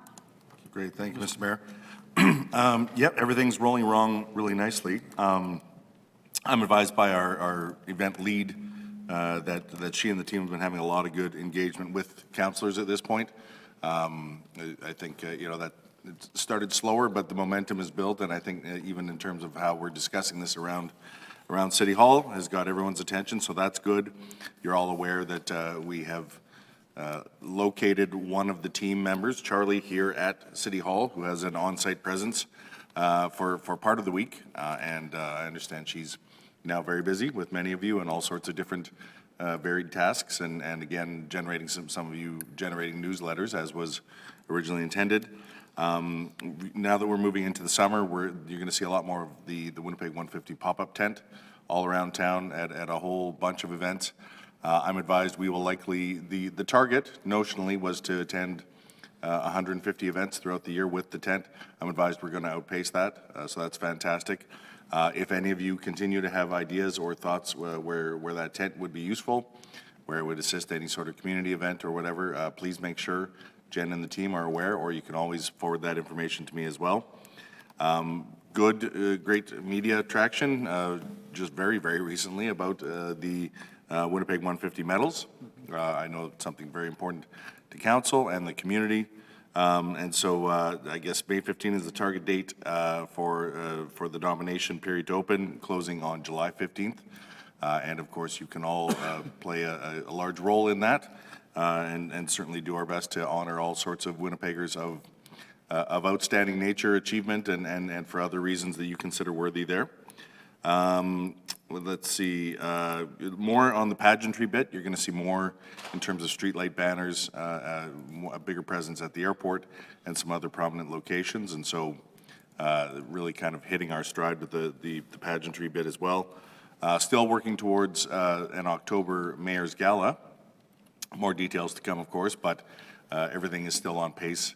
I think that will be big. It will be a lot included and more details to come, but still absolutely working towards that as a key piece of this year's celebration. Even looking at some other interesting branding opportunities, like a branded beer, for instance. We've heard from some of you that would be of interest, and so our event team are working out those details to include the Winnipeg 150 graphic, something to commemorate this year in a fun way. On Canada Day itself, Winnipeg 150 is essentially going to be sponsoring, if you will, a family shuttle back and forth between all of the programming that takes place at Assiniboine Park and all of the programming that takes place at the Forks. This is a form of shuttle that was, it was done in the past, but hasn't been done on Canada Day for a long time. So we're going to bring it back for Winnipeg 150, and it will provide a constant loop between the two sites. I can stop there if you want, Councillor. Into Assiniboine Park and what, And the Forks, yeah. So we're having a big Canada Day out at the stadium that's celebrating 150. Can it not go to the 3 locations? We're having separate discussions with the folks at the Winnipeg Football Club in terms of the big celebration that will be taking place at Princess Auto. We did consider a sort of triangle route, thought that in fact that to get to that southern location was going to sort of reduce the quick nature of the shuttle that we were hoping to achieve there. So, yeah, we are looking and in discussions with them about what sort of transit service should be in place for that. So there is a event. function going on at Assiniboine Park on Canada Day? There usually isn't. There's a lot of programming, absolutely, yeah. Okay. Yeah, and likewise, That Assiniboine Park is doing. at Assiniboine Park, that's correct, yeah. Right. No, usually there, like there has been a sponsor that's come in and done it in the past, but it isn't doing it, hasn't done it in a long time. But you're saying Assiniboine Park stuff, activities. Yeah, I believe the day kicks off, I think at 11, even Okay. with a citizenship swearing-in ceremony there. I think even some of you may be in attendance that day. And then a day of programming. I don't know exactly what the programming is there, but they and the Forks were particularly interested to see whether a dedicated shuttle could work there. So the families that wanted to take in both would be able to do that. And go back and forth as it were. We'll see what the uptake and the interest is. It's a relatively, modest resource requirement to do that, so thought it'd be a nice addition to the year. The newsletters as well, another one I know we've discussed, and this will also be one of these more details to come, but in honor of Winnipeg 150, we heard from a lot of you that employee appreciation was important and wanted that to figure prominently in this year, and so we have secured a date, and we've circulated a save the date for August the 6th at the stadium. More details to follow in terms of exactly what that will look like, but it'll be an evening event. That is a weekday. And I think we've got a lot of fun things planned for that day. So some more to come there, but at least we've distributed a save the date, and we'll be communicating more detail to employees as well. Maybe I'll stop there and certainly welcome any questions. Thank you. Any further questions at this time? Yeah, I'm Councillor just Luke? wondering, you've got a lot of information, there's a lot of people working on things. We have the council portal that we're wanting to get updated with this information on it, and that's sort of, we'd really like that updated, so it's a go-to point. There's like many go-to points for this, and we've been working with the clerks and asking them to get this information up. If you could see that that's put up there, because there's, different funding values for different things, different merchandise, like there's no one spot to go to. So we've asked for that. It's still not up. If you could kind of somehow light a fire there. Sure. Now, and maybe you and I can offline. We do have the Winnipeg 150 portal available online. It does have, things like access to the, showcasing the merchandise, et Right, cetera. there's newsletter information, there's funding information we've received, there's, we have a council portal, and the clerks were working on it, so if you could work with them on that. Okay, and so you're referring to something internal? Yeah. Okay. Okay, I'll follow up on that, Councillor. you. Thank you. Thank you. Any other Okay. questions? Nope, I'll Okay, move lots to going on. receive it as Thank you. information. All in favor? Aye. Aye. Opposed? Carried. I will turn the chair over to Councillor Lukes to deal with item number 3. Okay. The motion is being distributed. This is motions related to the citizen member appointments, boards, and commissions. It's fairly lengthy. I'm not going to read it out, just simply to say what we've got here before us. Thank you. Our a motion related to members for Board of Revision, several names there. Centerport Canada, one change there, and the Winnipeg Police Board, one change there as well. So with that, Madam Acting Chair, I will move this motion. Okay, so the mayor is moving the motion for all of these appointments and boards. All in favor? Aye. Okay, carried. Okay, Super. I'll take the chair back then and go to item number 4, Board of Revision Annual Report. Councillor Bawadi. Thank you very much. I will move the report and the administrative recommendation. Okay, all in favor? Aye. Aye. Opposed? Carried. Thank you. Item number 5, Memorial Options for Hope Alley. Councillor Rollins. I wish to move layover. There's, the report by the Public Service is very, very good.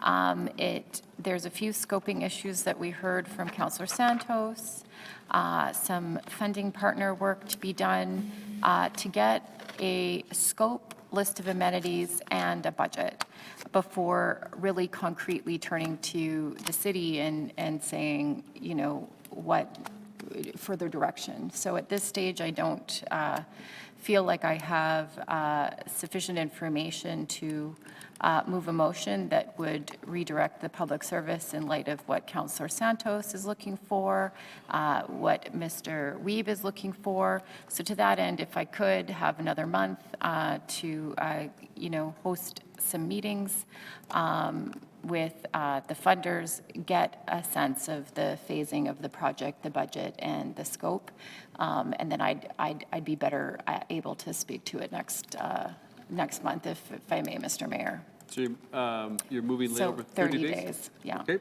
so moved. All in favor? Aye. Aye. Opposed? Carried. Thank you. Item number 6, Plain Language Key Performance Indicators. Councillor Lukes. Okay, it appears that the department wants another 30 days to come back, so that's the motion to agree with the recommendation. All in favor? Aye. Aye. Opposed? Carried. Item 7, Encampment Cleanup Pilot Project. We've got an interim verbal report here. Councillor Duncan, do you want to move this and then we'll get into the report? Yeah, sure. Just, are we going to hear from We are. Public Service? Okay. Yeah. I don't know if you want to provide us an update there, Mr. CAO, please, related to the encampment cleanup pilot project. Thank you. Yeah, happy to, Mr. Mayor. So it was quite recent at council that the Public Service was directed to go and work with the community partners that were outlined in the previous report that made its way to council. And so we've done so, convened a meeting with Main Street Project and representatives of Clean Slate under the DCSP and representatives of Siloam, who through them will be offering the most mobile outreach service team, I believe is the acronym, who are all going to be involved in the plan. So it is essentially going to accord pretty closely to the attachment that was at the April report. We've worked out the locations. We've worked out most of the routine weekly. I think we've managed to determine that the DCSP through Clean Slate will be able to handle a lot of that just routine bagged weekly garbage, where the group collectively was hoping to see the city was going to be either in the bin procurement and placement, and or the bigger cleanups and the bigger coordination required for Mindful. So we've got a few point people that have been involved with encampment cleanups for a long time, including Derek Reish in Public Works and Chris Brenz now in my office with the Community Development Division. So we're all on the same page. We left that meeting somewhat recently, all feeling on the same page. The pieces are in place. We're going to get, they will be coordinating the schedules and dates to actually get the thing going live. Bear in mind, regular cleanups by Clean Slate have been occurring for some time. So this pilot was meant to take it to another level. The other things that will still be reserved for the city will be things like cleanup of abandoned encampments. That still falls to the city. Got a report 5 minutes ago of one such abandoned encampment. And again, it'll, through our Public Works crews, we will either directly or through contract make sure that those are cleaned up as well. So still in its infancy, given this was just recently approved, but feel like we're off to a good start. Everyone felt like they were on the same page. Thank you very much. Any other questions on that? Councillor Duncan, then Councillor Rollins. Thank you very much, Mr. Mayor. Question for the CAO through you. Concerns were brought to my office's attention around this, considering that should we get into the business of cleaning up specifically for essentially any encampment potentially, would that set any legal precedents for us to be responsible to clean up those moving forward? I won't try to get into legal advice, nor am I authorized to even provide it to you right now anyway. I don't know if it creates a legal precedent. I know there was a lot of discussion around the development of that report, whether this just simply created an optical precedent or simply a political precedent to do that. I think like with any other service the city provides, subject to funding, subject to political direction, we can provide it or not provide it. If at a future date, council wished us to, or simply, didn't wish us to proceed with the pilot beyond this being specified as a pilot, then that would be the direction the public service would follow. So while it may create an expectation, I think the oversimplified answer, but it's one I'm comfortable with, is it probably does not create a legal precedent. If I may, Mr. Mayor? You may. So the concerns were more so that in other jurisdictions, these cleanups began, and then advocates for individuals who are living in these encampments challenged it through courts, and ended up, the courts ruled that the cities are responsible for the cleanups of these encampments. Has there been any cross-jurisdictional scan of this? We did present a scan in the report that went to council last month of some other cities. Halifax and Victoria were two in particular that had probably the most developed systems, and each of those had developed because of their own sequence of events in history, sometimes involving court applications. We're more familiar with the court applications where encampments themselves were prohibited or prevented. And in scenarios where the city couldn't demonstrate that there was sufficient housing for every single person experiencing homelessness, thinking of Victoria in particular, that's where the court said, then you can't be prohibiting it if you aren't demonstrating to the court that there is ample housing for everyone involved. That was a separate issue than just the cleanups themselves. We haven't been alerted to any concern that once we start cleaning up, we will be forever required to. And if that were the case, Councillor, through you, Mr. Mayor, I'd say we've more than dipped the toe in the pool. I mean, we do a lot of, as the report indicated that went to council last month, we do a lot of cleanups at encampments, period.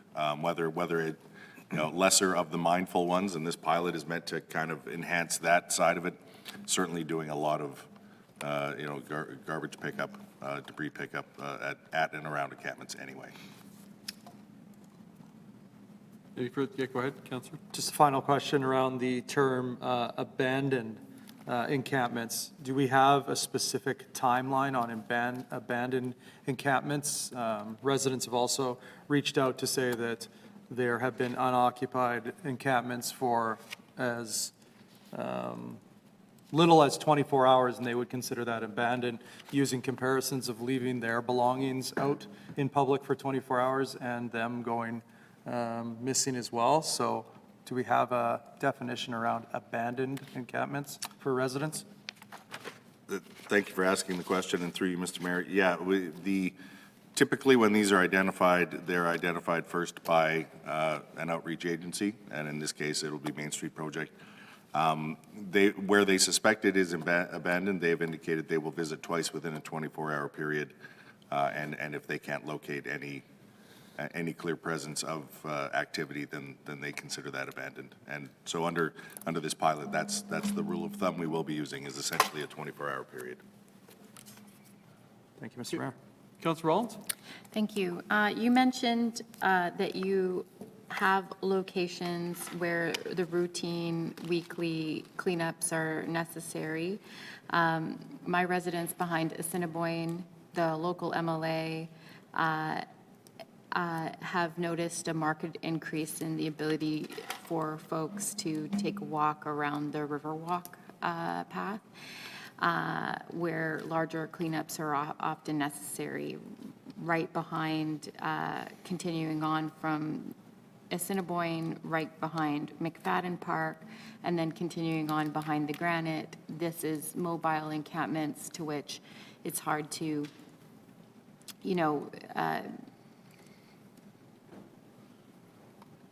consider the scope and the movement up and down.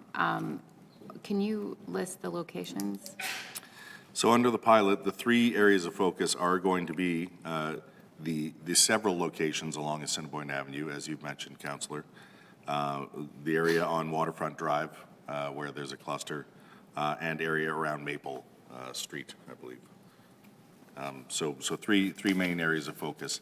The city will continue, as it's always done, to respond to 311 calls and other particularly abandoned, throughout the city anyway, but those are the 3 that this pilot will be focused on. So back to your question, yeah, Assiniboine Avenue will be one area of focus that has clearly been observed.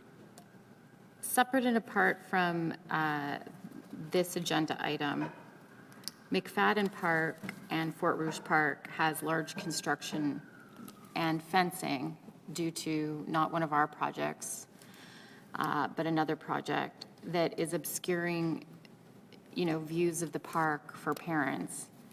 I can offline, but, it's not our project. But those parks, I'm concerned about giving encroachment of the encampment coming up the bank, in particular Fort Rouge Park where there's a spray pad, and McFadden Park where there's a lot going on in terms of, hopefully we'll be constructing there in terms of the pickleball court. So the obstructive views mean that the campers are moving into children's areas a lot of the time, in particular McFadden Park and Fort Rouge Park, like I said, where there's a spray pad, where, I'm concerned about needles. We've had the discussion from Councillor Gilroy, where she's concerned about needles in parks. I go myself clean up some of these parks, in particular Fort Rouge, given, the pattern of folks coming up from the bank and the fencing to which is just, it's a bit of a visual barrier of where it begins and ends now.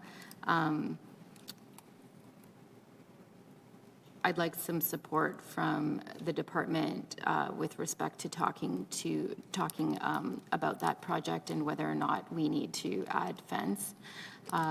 It's not our project, it's Manitoba Hydro project. Okay, through you, Mr. Mayor, if we can offline on that, Councillor, we'll have that discussion. Good.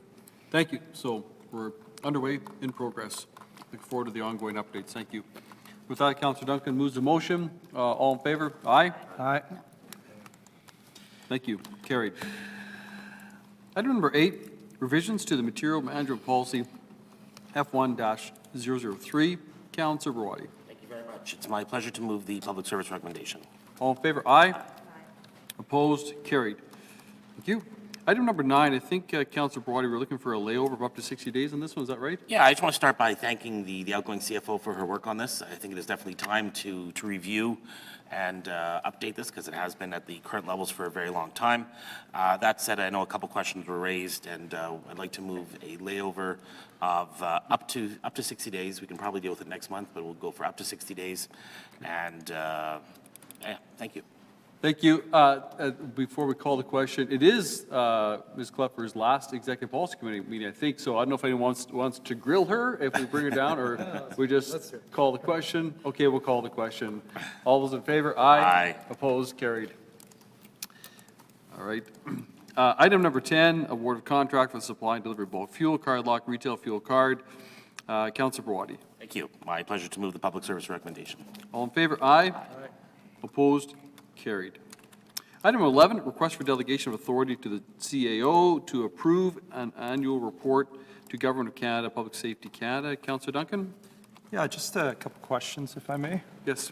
So this item obviously is being circulated through different groups, including I sit on the Assiniboine Park Conservancy Board, and this was brought to the board's attention by one of the members there, and the importance around it to ensure that as it speaks to forced labor and child labor and supply chains, Is there anything today that you can report that the City of Winnipeg is ensuring in a purchasing of any of our goods across the board that is limiting the potential of any forced labor or child labor across the globe? Now, I'll take you down to the micro level of this, brought to our attention at APC, not to be confused with EPC, that, you know, even the purchase of small stuffed animals from their area where you can buy on your way out. Gift shop. To gift shop, thank you. To ensure that that is not coming from a nation that endorses this type of labor. So I'm thinking different items that the City of Winnipeg produces for sale or for giveaway to ensure that those are not being produced in nations that endorse forced labor or child labor. And I know that that's not an easy question right here, right now.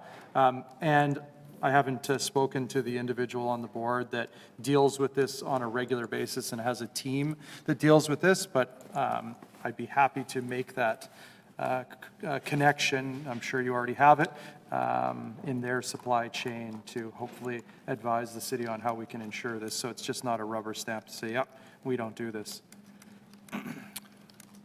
Thank you. So through you, Mr. Mayor, so in essence, just to connect with this individual and have that discussion. Unless you've already had some, through you, Mr. Mayor, unless you have steps that you're already taking that ensures that the City of Winnipeg, any purchasing is not promoting this type of labor.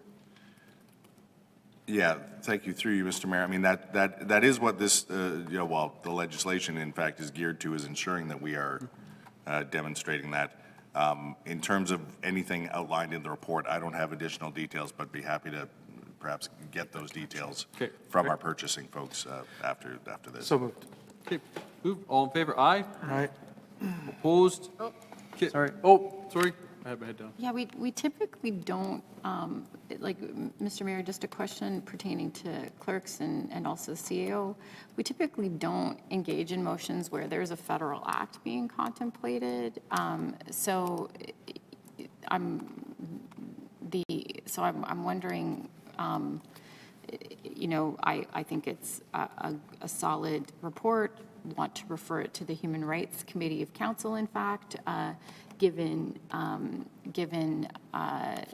the human rights emphasis, but or implied. So, but it's here as a report, and I have a question because typically we don't deal with motions pertaining to a federal act. So are you asking specifically why Yeah. this one is here? Yeah. Okay, I'll turn to our CAO for that. And then Councillor Mays, Mr. CAO. Sure. Thank you to you, Councillor, through you, Mr. Mayor. I think the author did a fairly succinct job under the reason for the report in explaining why this one needs to be here. And bottom line being, if absent the delegation of the CAO to be able to issue this annual report, council approval would be the default. So the main thrust of the report really is requesting that delegation. So then, to Councillor Duncan's point, will we see if we ask for a verbal report, will we see an outline of what the public service will produce with respect to the report from council as the governing body, for instance, that we can look at least the first one, to look at what the City of Winnipeg's version of compliance with this act looks like? Yeah, through you, Mr. Mayor, I certainly wouldn't have any difficulty providing that annual report to council for their information. Because it looks like the federal authority is going to do the roll-up report. Is that not the case? We simply, under that legislation, we're under that obligation to, submit certain information in an annual report Okay, so to them. it would be theoretically Ms. Davignon addressing the report, and we could look at it once it's ready? The report seeks the authority, the delegated authority to submit the thing.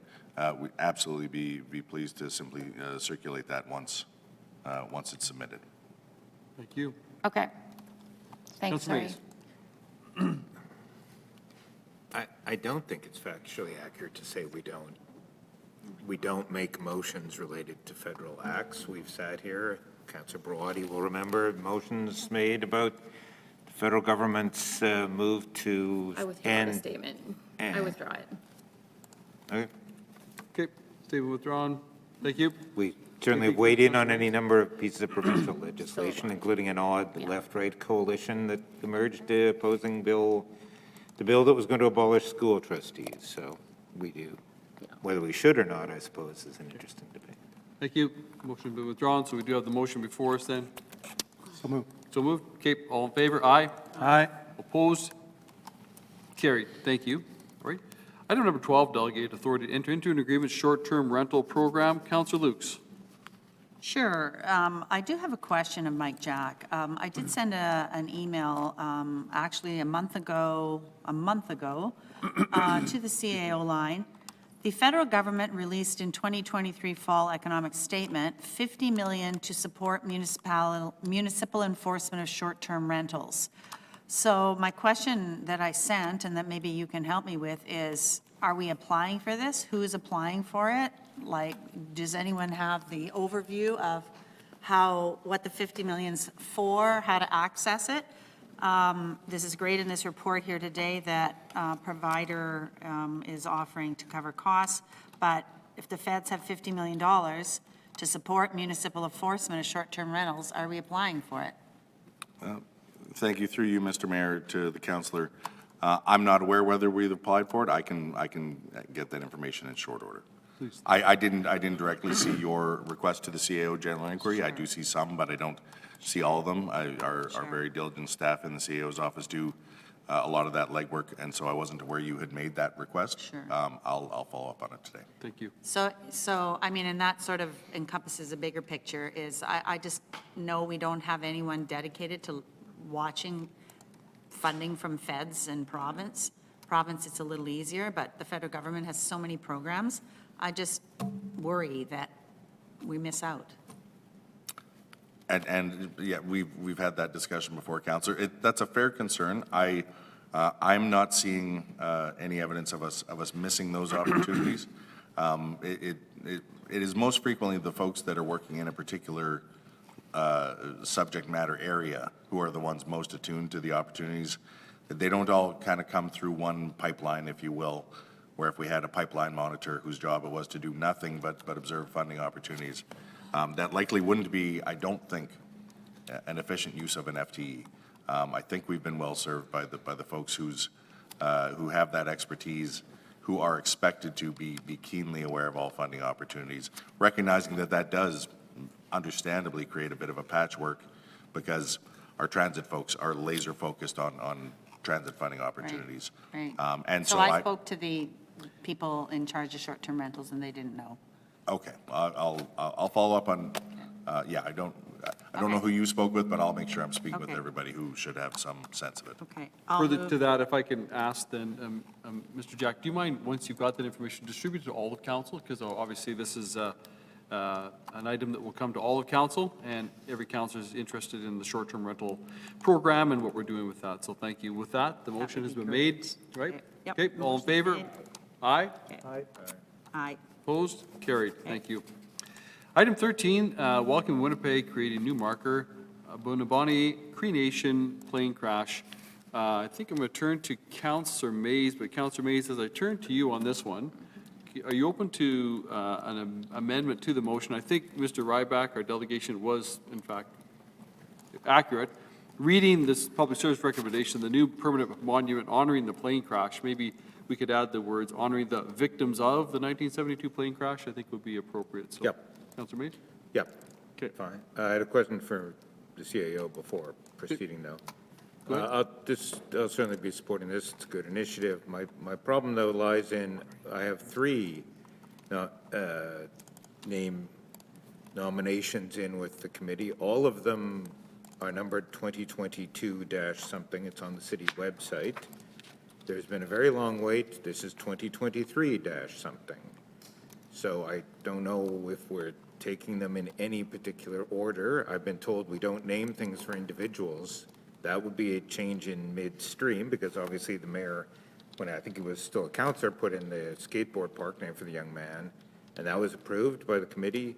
So we have named things for individuals. If that's a change in policy, that's fine. I would expect everything in the system to be grandfathered in, though, so you don't change the rules once things have been filed. But I've been waiting for 2 years for 3 items, people calling me, people asking me at public events about them, a ceremony ready to go, but we don't have the facility renamed.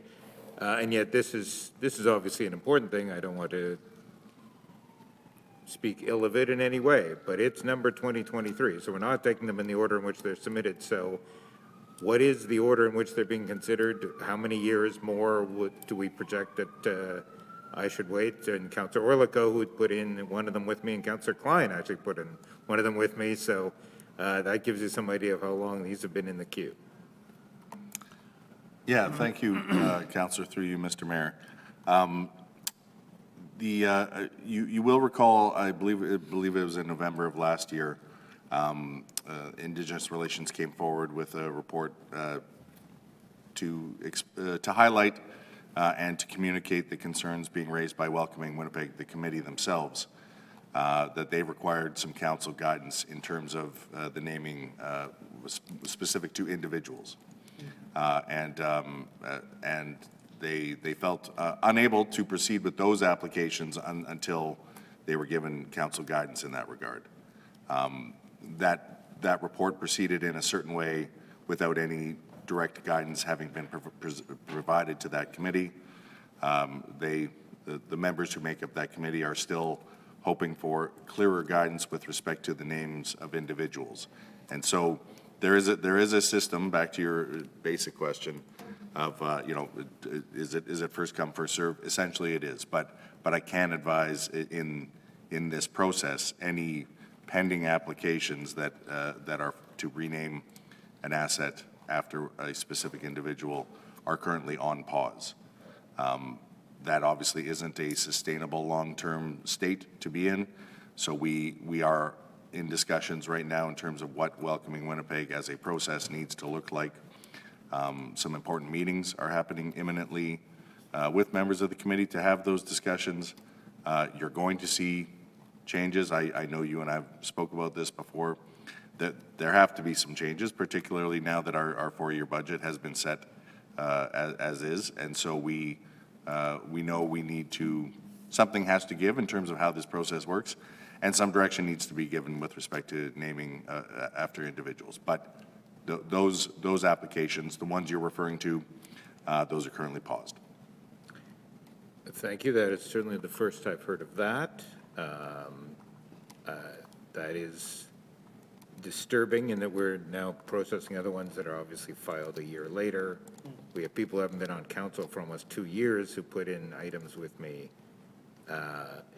Well, perhaps I can follow up offline, because this is the first I've heard that things, I've been told things were moving slowly. I hadn't been told they were on pause. That's 2 very different things. So I will move with commendations to people who put forward this suggestion. I'll move public service recommendation for item 13 as amended by the mayor. All those in favor, aye? Aye. Opposed? Carried. Thank you. Item number 14, Next Gen 911, Authority Service Agreement for Hosted Call Handling Solution. Councillor Duncan. Thank you very much, Mr. Mayor. I recently heard this after our budget debates around where investments need to happen in Winnipeg. I really appreciate Chief Schmidt and Chief Smythe for advocating for this service. And of course, yourself, Mr. Mayor, and Councillor Browati for making this happen through the budget process. This is going to be a huge upgrade for Winnipeggers when it comes to life safety matters and 911 calls for emergency, giving several different options to report and how that data will be collected and used further down the road. So with that, I'd like to move. Okay. All those in favor, aye? Aye. Opposed? Carried. Thank you. Item 15 is amendment to strategic infrastructure basket funding. Councillor Barwadi. So moved. All in favor? Aye. Opposed? Carried. Item 16, Housing Accelerator Fund Capital Grant Program, a significant step in our multi-year process related to the Housing Accelerator Fund and the first tranche of funding primarily to the Capital Grant Program. Councillor Rollins. It's probably, I see Ms. Rappaport is here.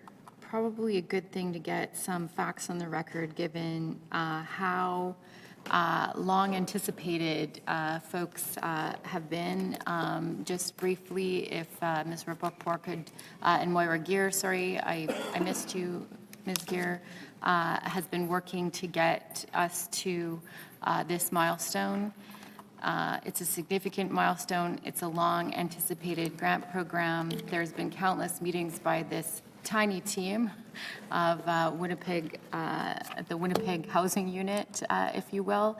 And there's also been at least one delegation, Mr. Dirks, who has been advocating for more rent geared to income, more deeply affordable. So there's implicit question in there, but for now, an introduction, and with my deep thanks to this team for getting us to this milestone. Yes, thank you very much, and appreciate you calling members of our public service forward. We are going to invite you just to kind of maybe give some highlights of this report and what's happening briefly, and it's welcome news. Go ahead, please. Thank you. Thank you, Mr. Mayor. This report is seeking council's approval to launch our first grants program under the Housing Accelerator Fund, which comes from the first tranche of funding. As you will recall, we get 4 equal installments, so this is from the first installment. The program that we want to launch, pending council approval, it will be launched on May 31st. It's a $25 million program, which will be open until July the 12th. And we're encouraging developers to apply for funding under this program. And this first round of money, really the focus is on downtown and affordable housing.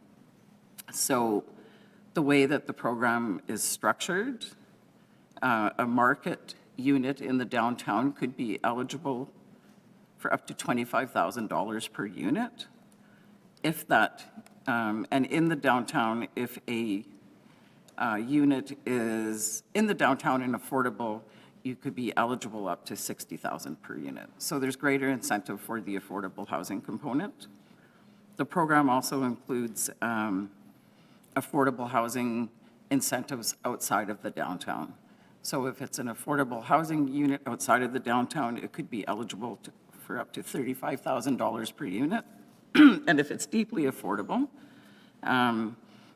which the delegation was referring to, the rent geared to income, if it's deeply affordable, could be eligible for up to $50,000 per unit.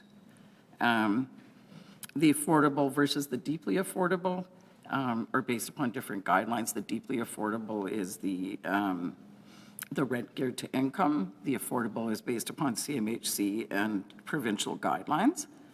One of the requirements that we will have is that the building permit has to be in place 1 year from approval, because the accelerator fund is, we have units that we need to achieve within the 3 years. So in this first tranche, we're hoping that we can incent 600 building permits, with roughly half of those being affordable.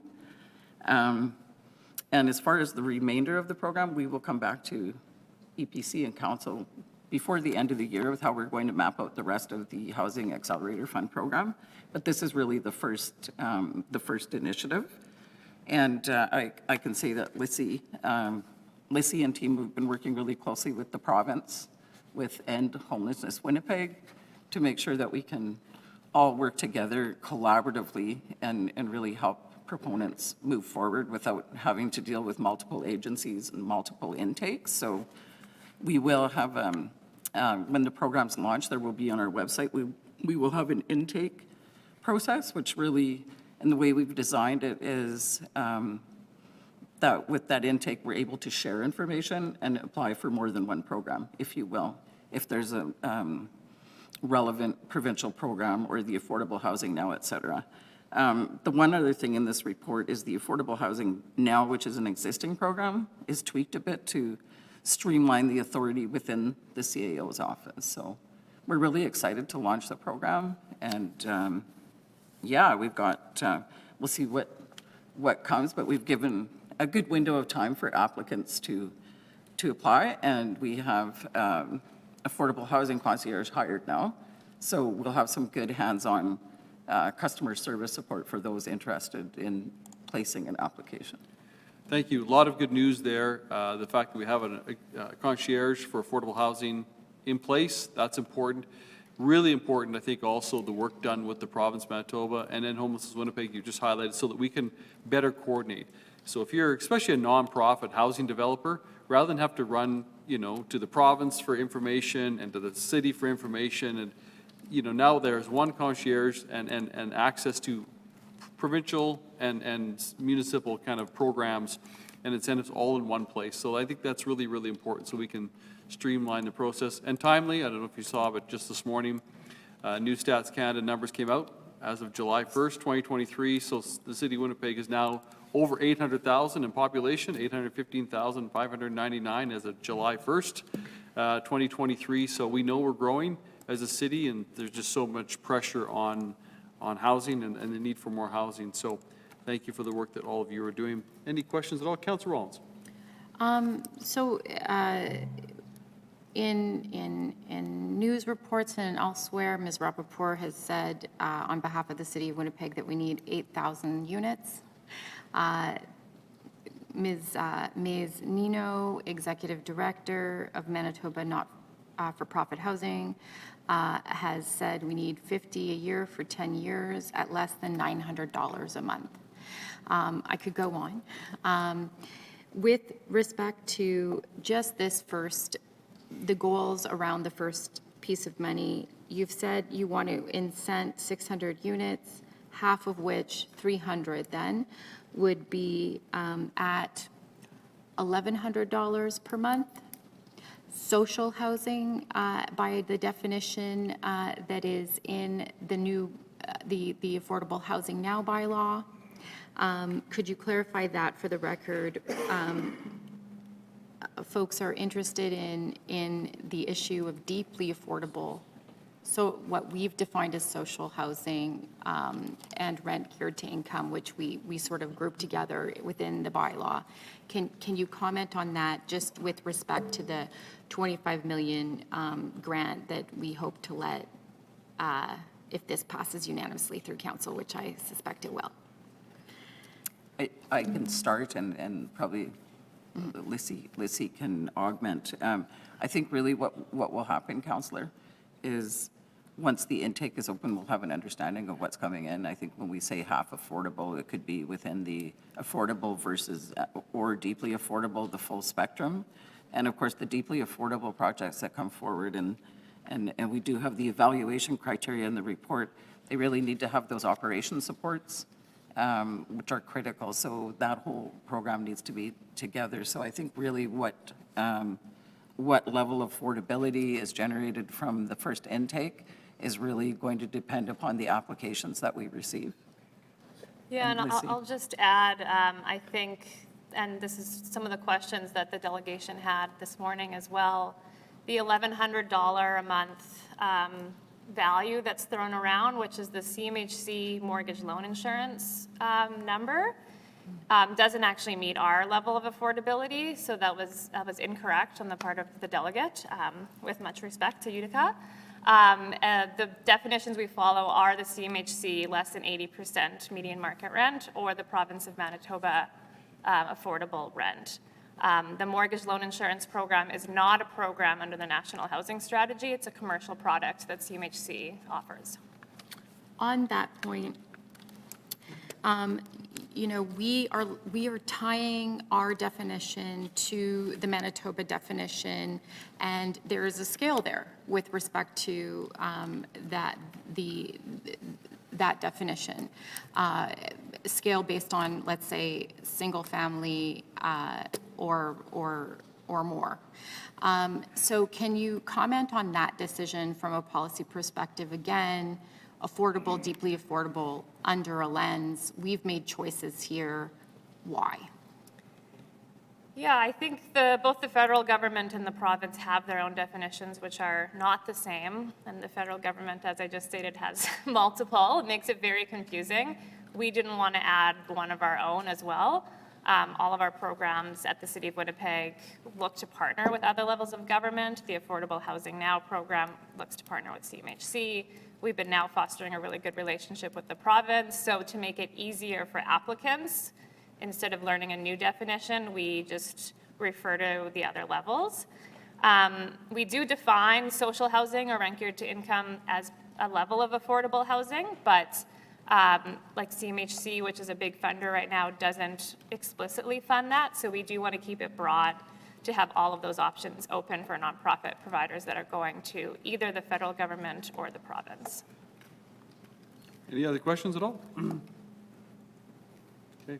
Thank you very much. Appreciate your work on this, and certainly our planning, property, and development team as well for their work on all of this. Thank you.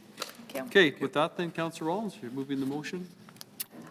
Yes. So really important information is contained in here. I know I'm going to have multiple meetings in the next month or so to talk about this program more. So moved, and it has to go all the way up through. Yeah. All in favor? Aye. Opposed? Carried. Thank you. Item 17, Councillor Rollins, please. Text amendment, rapid zoning bylaw amendments, Winnipeg and downtown Winnipeg zoning bylaws, DAZ 204, 2024. Mr. Mayor, if I may, I'll introduce the motion, move it, but I want to recognize first the members, Director Hazel Boris is in the gallery, members of the public service that came forward with respect to the public hearing on May 9th at the Standing Policy Committee of Property Development. We concurred at the Standing Policy Committee with respect to the Winnipeg Public Services recommendation, but we also moved some amendments that aren't, inconsequential. They're substantive. I would assert, and if I may, as Chair of Property and Development, this series of bylaws that we have open is, what I'm calling 3 bites of the apple. Zoning bylaws are substantive pieces of work, one of the most substantive laws we have. This, I would say, is the second bite of this apple. It's important to go, I think, slow in the policy review process and legal review process. Why? To be as transparent as possible and to bring folks along in a piece of law that they might not otherwise ever read, that the City of Winnipeg has. So that I think is important to say. I think it's also important to say that these have been long awaited, and much of this second bite of the apple was a story that we started last term with the infill guidelines. And to that end, there were a couple of ushers last term, including Councillor Mays and Councillor Gilroy, and all of Councillor, which might feel an affinity towards this draft. The amendments that we put together,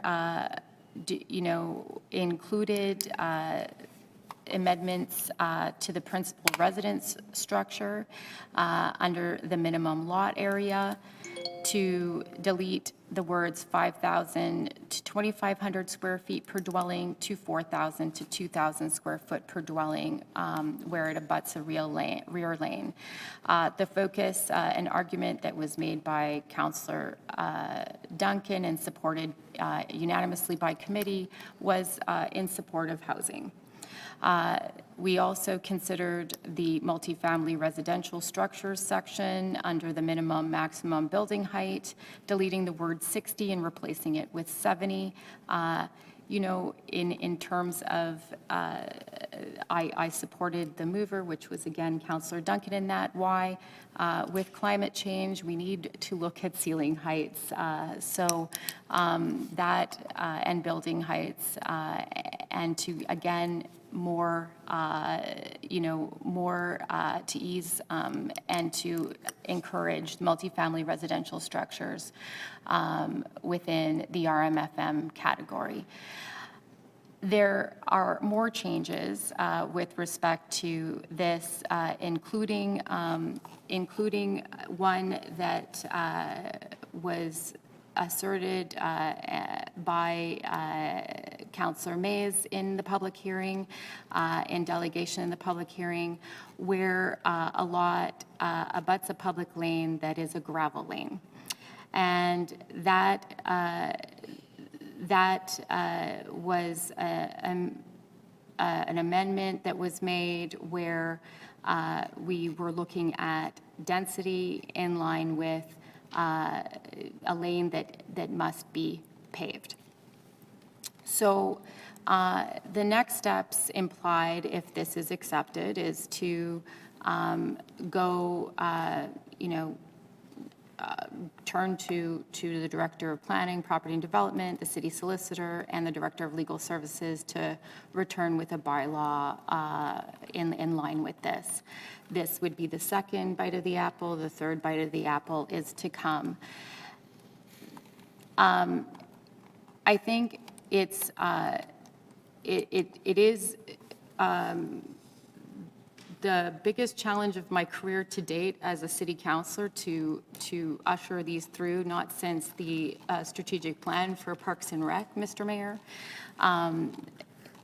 With respect to the bylaw, my goal is to be an honest broker, not only with council as chair, but also with the public who have concerns, maybe not against some of the amendments in here that permit patios, but certainly with respect to the granularity and the neighborhood feel. And so I thank all the councillors for their rich discussion, both last term and this term, with respect to the largest change that we are focused on as a council in a generation pertaining to housing and rapid zoning bylaw to produce, the challenge of 8,000 units in line with your commitment at the last State of the City address, for instance, Mr. Mayor. The goal is to, while these policy windows are open, to get as much through as possible. And so these second amendments, they've been anticipated since council last term passed the infill guidelines. I argued at that time we should be doing zoning bylaw first and that guidelines fall out of that.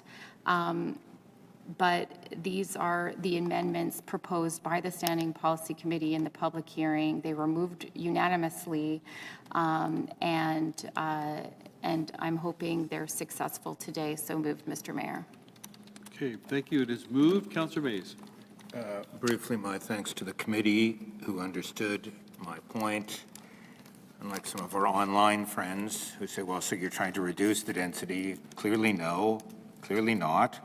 Listen, so the point was you could densify, you can add a secondary suite, you can do a duplex. On the gravel lanes, you just can't do the triplex. So that's, you can still, in fact, and if you have an underlying lot of record, do a lot split, a subdivision, lot split, and add 4 units in total if you have the underlying lot. So there will be densification on the gravel lanes. But I would thank the committee for understanding we certainly apply different standards for gravel roads and paved roads for densification. We do, so we should do the same on the lanes. So my thanks to the committee members for grasping my argument. Okay. Thank you. Call the question then. On item number 17, all in favor, aye. Opposed, carried. Item 18, Land Education Reserve, Fund. Councillor Rollins. So moved, Mr. Mayor. This is, comes from Assiniboine Community Committee to look at funds for the acquisition land for parks. All in favor, aye? Aye. Opposed, carried. Item 19, Human Rights Committee of Council 2024 to 2025 Coordinator Contract. And I guess item number 20 is also related to it, so I'll turn it to you, Councillor Rollins, for both those items, please. Thank you, Mr. Mayor. I have a motion pertaining to the annual budget for the Human Rights Committee of Council. It does indeed, I'll move both items as amended. Number 20 is amended. The Human Rights Committee of Council continues to fund, as per the structure, the Human Rights Committee of Council coordinator. The Human Rights Committee of Council annual budget needs an amendment to reflect the coordinator contract. So moved. Okay, so moving items 19 and 20 as amended. All in favor, aye? Aye. Opposed, carried. Thank you. Item number 21, Councillor Lukes, I think this is a receive as info, perhaps? Yes, I think so. We had spoken with Councillor Eady. He had some very good points, and I think a lot of this can be done on demand, so I'd like to receive it as information. All those in favor, aye? Aye. Opposed, carried. Thank you. Item number 22, Property Tax Credit Program for fencing installation. Councillor Brawadi. Okay, thank you very much. I'd like to thank Councillor Eady for his advocacy on this one, but at this time, I think we'll receive this information. Okay. That's the motion. All in favor? Aye. Aye. Opposed, carried. Thank you. Item 23, Councillor Brawadi. Well, I wish we were still talking about whiteout parties. Yes. It was not to be. Yes. It was not to be. I will move to receive this as information. Okay. All those in favor, aye. Opposed, carried. Okay, thank you. Moving into the Audit Committee now, the annual audited consolidated financial statements of the City of Winnipeg for year end. I'd like to, before we go on to that, I'd like to move an item of new business. I'll move suspension of the rules to deal with an item of new business. Apologies. Move suspension of the rules to deal with new business. All in favor, aye. Aye. Opposed, carried. Sorry, everybody. Bombing along there. The motion's being circulated by the clerk. This is to appoint a new chief financial officer for the City of Winnipeg. I'll just read the therefore be it resolved into the record. That Tracy Graham be appointed to the position of Chief Financial Officer for the City of Winnipeg effective May 31st, 2024. That the city enter into, execute, and deliver an employment agreement with Tracy Graham and such other agreements as determined necessary by the city solicitor / director of legal services to implement the intent of the foregoing, the ancillary agreements. That authority be delegated to the CAO to negotiate and approve the terms and conditions of the employment agreement with the ancillary agreements in accordance with this report and such other terms and conditions deemed necessary by the city solicitor / director of legal services to protect the interests of the city, and that the proper officers of the city be instructed to do all things necessary to implement the intent of the foregoing. I'd like to thank my colleagues, Councillor Gilroy and Councillor Orlico, as well as CAO Mike Jack, as well as our staff from HR for leading and going through the recruitment process. And the unanimous decision of that committee was to select Tracy Graham. EPC was briefed on her credentials yesterday, as will council now prior to the vote next Thursday. As understood, there are 4 statutory officers that council does need to appoint, those being the CAO, the CFO, the city's auditor, and the city clerk. So this is the process. Again, I'd like to, at this point, again, thank Catherine Klepfer for her service to the city.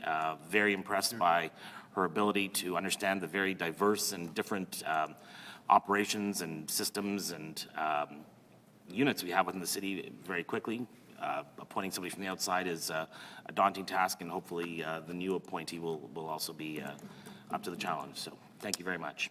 Thank you very much, Councillor Brawadi. Well said. I think we would all echo your comments and appreciation for our outgoing CFO, Catherine Klepfer, who's just done an outstanding job for council, for the public service, and for the people of Winnipeg, because really the role is one of service to the citizens. So on behalf of all of us at EPC, thank you so much, Catherine, for your work. And I too want to echo my appreciation, Councillor Brawadi, to you, Councillors Orlico and Gilroy, our CAO, Mr. Michael Jack, HR and the, you know, everyone involved in the hiring process. Thank you for your leadership on that, and looking forward to voting in favor of this recommendation to have Tracy Chapman, or Tricia Graham, I should say, be appointed as our new Chief Financial Officer. Okay, all those in favor? Aye. Aye. Opposed? Carried. Thank you. Second motion is, I think Councillor Rollins has this one. Yes. As we know, Market Lands is underway, and the work at 148, 150 King Street is very much under construction, and it has reverberated most profoundly in the office of the CAO, Mr. Mayor, in terms of when the piles were driven.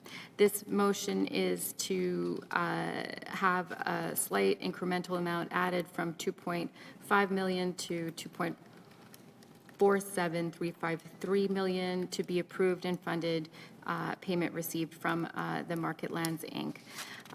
It's necessary to proceed with this award to really ensure the continued construction of the affordable housing project. So moved. Okay, thank you for this clarity. Yeah, and really excited to see the work going on right across the street from us here. All in favor? Aye. Opposed? Carried. Thank you. We'll move into the audit committee reports now. Before we do that, I think we need an amending motion or a suspension of the rules to add addenda items 2 and 3. Yes, so moved. Okay, it's moved by Councillor Brady. All in favor? Aye. Opposed? Carried. Okay, thank you. Item number 1, Councillor Brady, annual audited consolidated financial statements for the City of Winnipeg for the year end December 31st, 2023. Thank you very much. This is a normal matter that's considered every year at this time. I'd like to move the report, please. Thank you. All those in favor? Aye. Opposed? Carried. Thank you. Item 2 then is the Audit Department 2023 Annual Report. Thank you very much. It's my pleasure to move this report. Thank the City Auditor for his work. Thank you. Do thank the City Auditor as well. I know we're getting close to noon, but I do have a question for our auditor, if he's got a second to join us. It's related to one item on page 6. I'll wait till he gets here, but it's on page 6 of the report. While he's making his way to the podium, do note the projects completed in 2023 include a cybersecurity audit, very important, as it shows that our IT management folks are continuing to improve the city's cybersecurity and cyber resilience posture. But my question is specific related to one item on page 6, and that's the implementation of audit recommendations for the traffic signals branch performance audit. Okay. This goes back a ways to the audit from November 2010. Yeah. And I think your work and your team's work kind of analyzed and took, this kind of frankly was a big matter a couple of years ago in 2022, September 2022. I see in the second paragraph of your report, it says of the 19 recommendations, 11 were fully implemented, 2 partially implemented, 1 was not implemented, 2 were not to be implemented. But it says here your department was unable to conclude whether 3 recommendations were implemented. So can you just kind of speak to that a little bit further? I mean, I guess my question at first read is how would it be possible? I don't doubt your work, but how is it, I guess, possible to determine whether or not a recommendation was implemented by a department? So appreciating that the original report was 14 years ago. Yes. There were some things in place that actually things have changed along the way. So there was stuff present, like, we would see actions that would be consistent with a policy being in place, but things have changed along the way, and we didn't see that. We wouldn't see the actual, the first policy being changed, but we'll see something like that. That would be an example of something like where we didn't actually see the evidence of it. Or a practice was put in place. We saw the change in practice. Nothing was documented in there, but we couldn't conclusively say that that was because of that recommendation. Okay. So things like that. So All right, so it might have been, a change might have taken place, but there was no documentation of it, or just what, related to it? Correct, yeah, like, we wanted to be really crystal clear. I mean, we were given direction to make sure, that was a different process that we did in following up recommendations. In order to say it was implemented, we wanted to make sure, like, when something's been implemented, we want something documented, we want something communicated, and we want something, a feedback loop and follow back loop. That's kind of the criteria that we have when we're saying something's implemented, so. Okay, so I guess that would be the follow-up question then is, I guess department's now aware of that? This is 14 years ago, Yep. so maybe things were done differently. But now, anytime the auditor comes in, makes recommendations to a department or a division specific to something you've analyzed, then there is now more specificity as far as when and how something's implemented, that there has to be documentation that says, we, Department A, have implemented recommendations 2 and 3, kind of thing? Absolutely. There is more rigor, and not saying that there wasn't rigor before. It's just, we're making it very clear when we actually have a debrief of the management recommendations and that, put the expectations of what we expect as a recommendation to be considered implemented, and have those discussions before we go forward. Okay. And part of that's not just all on public service. Part of that's just us improving our processes and actually providing better recommendations. Okay, right, thank you. Okay, thank you very much. Any other questions for the auditor? Thank you. Councilor Yes. Rollins? Fleet management came forward this budget cycle with about a 100 to 200% increase requested. At the same time, you have in your audit recommendations report, when you did an audit of them, you showed that the percentage completion was 9 out of 10 recommendations and 10% complete. The same time, the investigation into the city's use of cars that came in, this showed in rough over half of instances of car use, perhaps it was a sample of 40. Yep. In 23 out of 40 times, there was no or inconsistent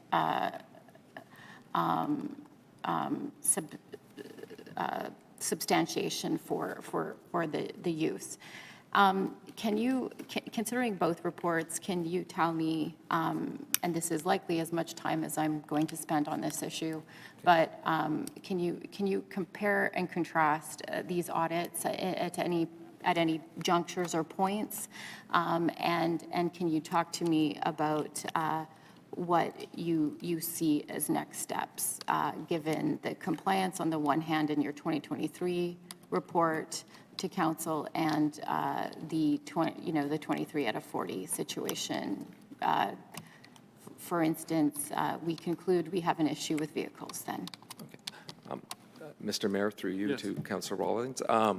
They are different. They are separate. The first one, the fleet management and that, the reason that the status of their recommendations are at what they are, they're missing, they had a loss of 2 key personnel, both implementing the new system that was going to be in place and also working with them. So that was that delay, and that's part of that, going back to the process. If there are delays, we have discussions with them and get a sense if it's reasonable or not. If it wasn't reasonable or whatever, that would be highlighted in the report on that side. So from that process working forward, yeah, there are some definitely areas to work on, and we identified them in the report on, and a lot of it had to do with the use of a system and upgrading a system and being able to use that data better to make better informed decisions. As far as the car allowance, that was very specific to car allowance on that side, and that was a lot of it can be basically summarized to just tightening documentation around it and the expectation around that. The delay from that on the implementation of that was quite simply the people involved in that were involved in this multi-year budget process on that side, and quite frankly, it's very close to being done on that side. So we thought that was reasonable for them to have a bit of a delay in the implementation of that. As far as how they tie together, they are different processes, like distinctly different processes. Fleet does not get into the administration of that policy specifically. Thank you. Great. Thank you very much, Mr. Agert. Appreciate that. Thank you. Okay, so we have report number 2 then. So moved. Okay, all in favor, aye. It's carried. Report number 3, Counselor of the Audit Committee, Counselor Brewadi. Thank you very much. So moved. All those in favor, aye. Aye. Opposed, carried. With the agreement of my colleagues on the committee here, we'll continue on for another 15 minutes and see where we're at. How does that sound? 15 or 20 minutes, okay. Moving now to Water Waste Standing Committee, May 6th. Item 1, single source negotiation award a contract for lease of liquid oxygen storage equipment and supply and delivery of liquid oxygen material management, reference number 202, 2024. Councillor Mays. I see a happy-looking Director Shanks there that he isn't caught by the lunch hour break. So I'll be moving number 1 with thanks to the Director for explaining to us the point at which oxygen becomes liquid oxygen. Fascinating science discussion at committee. So I'll move item 1. All those in favor? Aye. Aye. Opposed? Carried. All right, thank you. Next report on the Standing Policy Committee of Public Works dated May 7th, 2024. Councillor Lukes. Sure. So I've got 5 items here. I'd like to move items 1 through 5, unless anyone wants to pull something. Okay, item number 1 has been pulled, so why don't we move 2 through 5 then? All in favor? Aye. Aye. Opposed? Carried. Thank you. Councillor Mays, Councillor, I guess Mays, we'll just turn it to you. You have questions related to item 1? Comments? Yeah, I alerted the CAO to some questions. The CAO has provided some information. My thanks for that. 3 questions. Number 1, my question of what is the wage rate being contemplated here? Please, I am capable of reading the report. So the staff response here is yes, I am able to read the report. It doesn't say what the wage rate is. It's actually a glowing endorsement of why we said we needed a living wage in our Winnipeg, or why there's a living wage motion now. So my question, what is the wage? The response from the staff is we're not going to tell you. So is that, which makes it a little difficult to implement item 313 of our Winnipeg, which is we're to set up a living wage that covers off employees of subcontractors. Your staff wrote both. How am I supposed to know if we're putting in a living wage for subcontractors if I don't know what the wage is? I guess the only way we can do it is by putting in a living wage motion that covers off everybody. Yeah, through you, Mr. Mayor, where you landed on that conclusion is essentially correct, Councillor. The previous motion simply, what Council had directed is that those who are doing the driving have to be employees of the contractors. It didn't direct anything specific to living wage. I think you also know, of course, that the ongoing living wage discussion remains active. There is a disposition required back from the Public Service to come forward with their analysis of what's been presented through CUPE and through the others who have attended and provided their literature and their model in terms of calculating the living wage. So that remains ongoing as well. I suspect once there is some council direction with respect to living wage, what is it, what is it to apply to, we can then have that next level discussion here. But in defense of the staff working at Transit, that wasn't something they were required to, and so it's not, those wage rates have not been submitted. But the confirmation that in fact it's all being done by employees rather than independent. Right. Everyone's getting at least the minimum wage because they're an employee. Yes. So yeah, it's one step forward, I suppose. But yes, this will obviously come up again when how we are to implement a living wage under Winnipeg, but the only people will know what it is of the city staff is a troubling model. Question number 2. These reports that used to come forward sporadically, and this is better, they're all coming through council, great. They used to have a line about what percentage of the work the winning company would get. I'm troubled by, so I'll read you a paragraph that appeared in one of the other reports. January 2012, if Urban Transit gets this award, they'd have 27%. Similarly, if Dignity gets it, they'd have 29% of handy transit services. It is not a reasonable risk for the city to be dependent on one contractor for so much of this vital service. So now we have AB, who have gone from 32% in 23, 29% in 24, up to 36% in 25, and they'll be going back down in 26. So the response I get is, the levels change from year to year. the levels probably do change from year to year. Yet oddly, we used to always put this in the reports. Only when I started asking questions, that does it no longer seem to appear in the reports. So kind of sucks to be running Dignity or Urban Transit if they're being told you get 27, you're with a winning bid, but you can't get it because then you'd have 27%. So we're going to give it to AB, who's been at over 27% for 3 years, 23, 24, 25, 26. It goes up and down a bit. Why would we treat different players so differently? It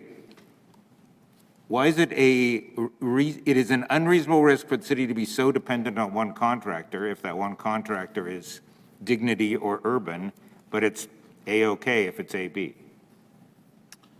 Well, I don't, through you, Mr. Mayor, I don't believe the differentiation is the specific contractor themselves.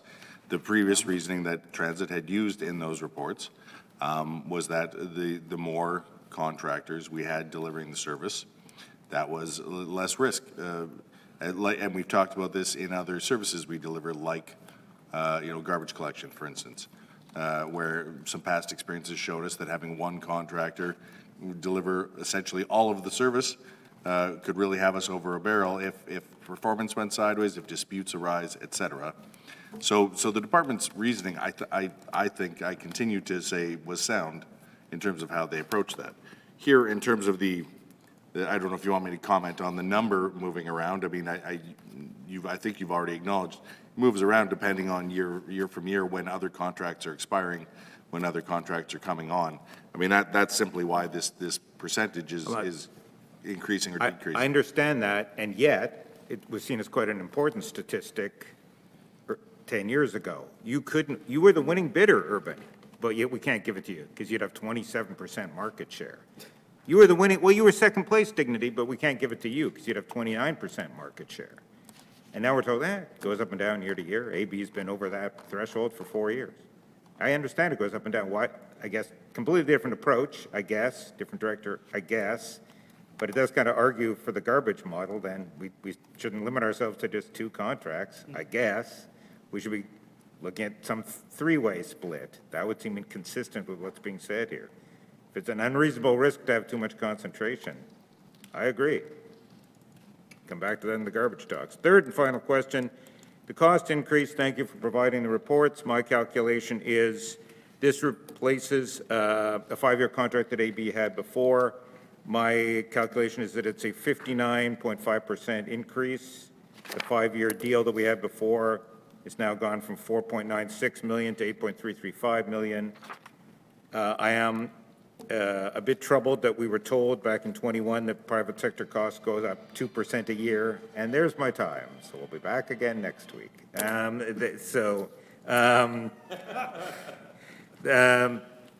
That was changed in 23 to Ms. Fisher's credit. To Ms. Fisher's credit, she came in and said, it's not going along.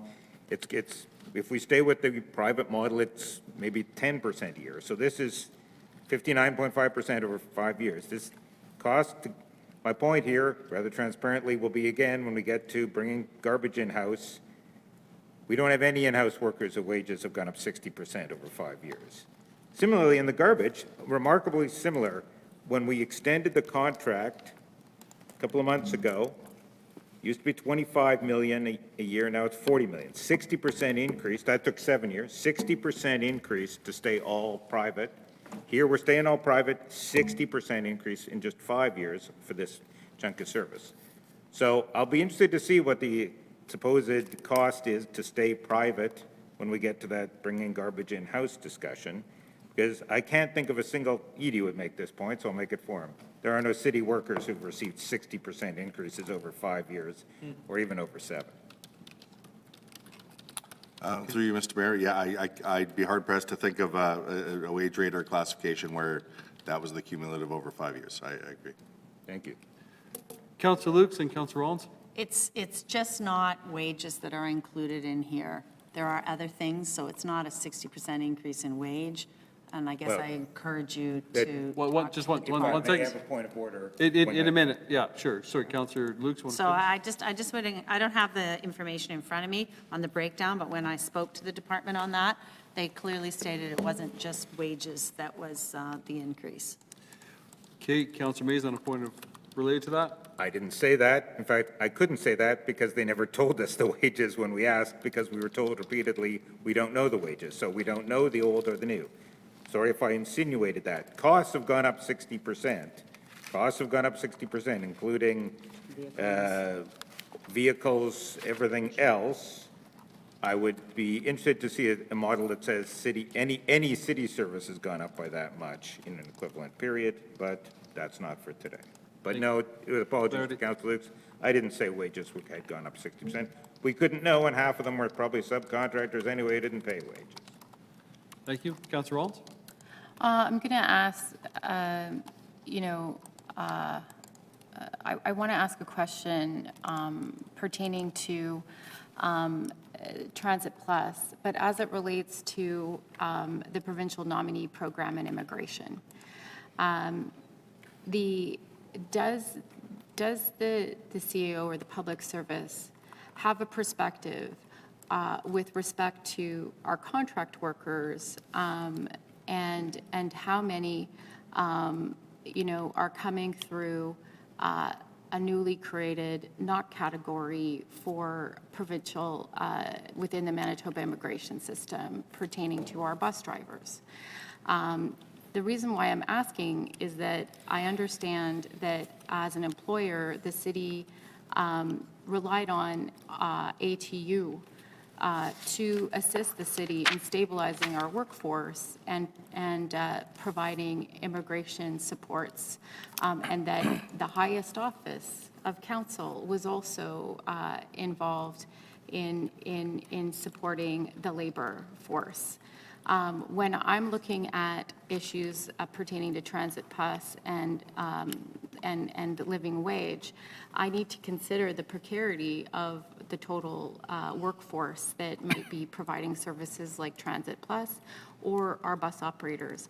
And so I'm wondering if you could provide us a bit of an overview of how we are thinking about this, because in my opinion, if we are increasingly relying on immigration for our transit operators or our Transit Plus operators, that we should have a better plan at the City of Winnipeg, that perhaps that should be formalized, so that we don't, great work perhaps by our labor partners, but I'm concerned that this wasn't seen as a responsibility of the employer on the one hand, and number two, that we really need to perhaps define better what our total immigration needs are to fulfill just the basics of our workforce for the City of Winnipeg. So I'm hoping you could comment. Mr. CEO?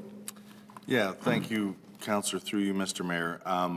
We do have a better line of sight to our own employees, so transit operators working within transit. This isn't information that we request under the RFPs about employees of the Transit Plus contractors. So I think to the thrust of your question, at the moment, I can't provide you much specificity in terms of how various immigration levels, classifications, how that may be impacting those contractors' ability to hire and retain employees here in Winnipeg. We are aware of that with respect to transit employees, certainly, and have been having some back and forth with ATU on that. In terms of a broader city strategy, that's an area that is worth exploring, Councillor. We don't have a broader immigration-related strategy when it comes to our various departments, but it's certainly a discussion worth having. Do you have data provided by the ATU with respect to, for instance, and in order to ask this question, I think it's fair to say I'm concerned about the sector as it relates to the city, or else I fear that I'm at the liberty of the chair. Do you have information pertaining to the supports the ATU provided the staff that in some cases had worked multiple years for the city and relied on their union, not the employer? And can you talk to me specifically about what the decision was to not provide employees that support? Yeah, through you, Mr. Mayor, I think it would be a mischaracterization to suggest the employer made a decision not to support the employees. I would need to get you, I would need to take that offline and get further information, Councillor. It wasn't information that is contained within this report, so I can certainly dive a little deeper. I've been involved in those discussions, but not to the level of detail that you've just requested. Happy to have that further discussion, though. To the level of detail that we liaised with the provincial government on the particular category, the NOP category for Winnipeg. So, Councillor, certainly prepared to discuss this RFP report. We didn't come prepared Fair. to discuss the overall, immigration approach. But to reiterate a comment I made, certainly a discussion worth having, and I'm happy to dive in deeper. But I just simply don't have those facts at my fingertips. Okay, I'll call the question on this report then. All those in favor, aye. Aye. Opposed? Councillor May is recording opposition on this. Item passes 5 to 1. Okay, moving on. Is it the will of colleagues to keep going here? We're getting down to our last couple of reports. Okay, moving on to the Standing Policy Committee on Community Services dated May the 8th. We have 6 items. Councillor Duncan? Thank you very much, Mr. Mayor. I just wanted to, it was a heavy agenda on May 8th, so I'd like to thank Councillor Santos, Wyatt, and Edie. We got through all the items, and with that, I'd like to move items 1 through 6. All those, yes, item number 3, Councillor Rollins. I'll call the question of 1, 2, 4, 5, 6. All those in favor? Aye. Aye. Opposed? Carried. Item number 3, we'll turn it right to you, Councillor Rollins, for item 3. Yes. So this report, I have strong feelings about for a few different reasons. Number one, last term as Chair of Property and Chair of Protection, Community Services and Parks, I worked really closely with Councillor Lukes on to realize the South Winnipeg Rec Campus. It is a long-awaited campus. There are very few rec amenities that have grown up over time. You can't say that the way you can say in other wards. Why? It's a new ward, relatively speaking, for Winnipeg. At times last term, I called Councillor Lukes the mayor of Brandon. Why? Because her population in previous terms exceeded that of the city of Brandon. So the Southwest Rec Campus is a file that is close to my heart, and it is heartening to see it move forward at any time that there's a milestone. This report I find are thin on financial details. When you add $23 million due to inflationary costs, and there are there are not options detailed, scope or more. That is, I find that difficult in terms of a recommendation that was originally written by the Public Service to be received as information. But in the main, the option 1 that the Standing Policy Committee on Community Services put forward as outlined in the report is to approve the project budget as amended to include an additional $23 million financed through debt funding. And that in an effort to defer additional use of debt funding, the Winnipeg Public Service is directed to continue consultations with provincial and federal governments with regard to ISIP funding and principles. I would be prepared to support this motion today. And originally I was going to vote against it because I am concerned about the financing.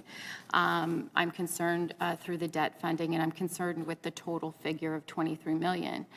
But I'd be prepared to vote for this amending motion through Community Services today if the community service that is the Broadway Neighborhood Center was recognized too, along with it. The option 1, $23 million, would fund 80 years of the $300,000 budget that we have in our grants listing.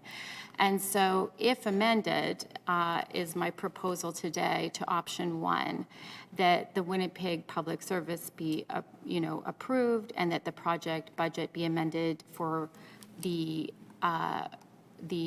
Waverly West South Winnipeg Community Center to include an additional 23 million, and that in addition to 1A, that the Broadway Neighborhood Center would have an 80-year funding model. This would be an additional, approximately 23 million that would be financed through debt funding.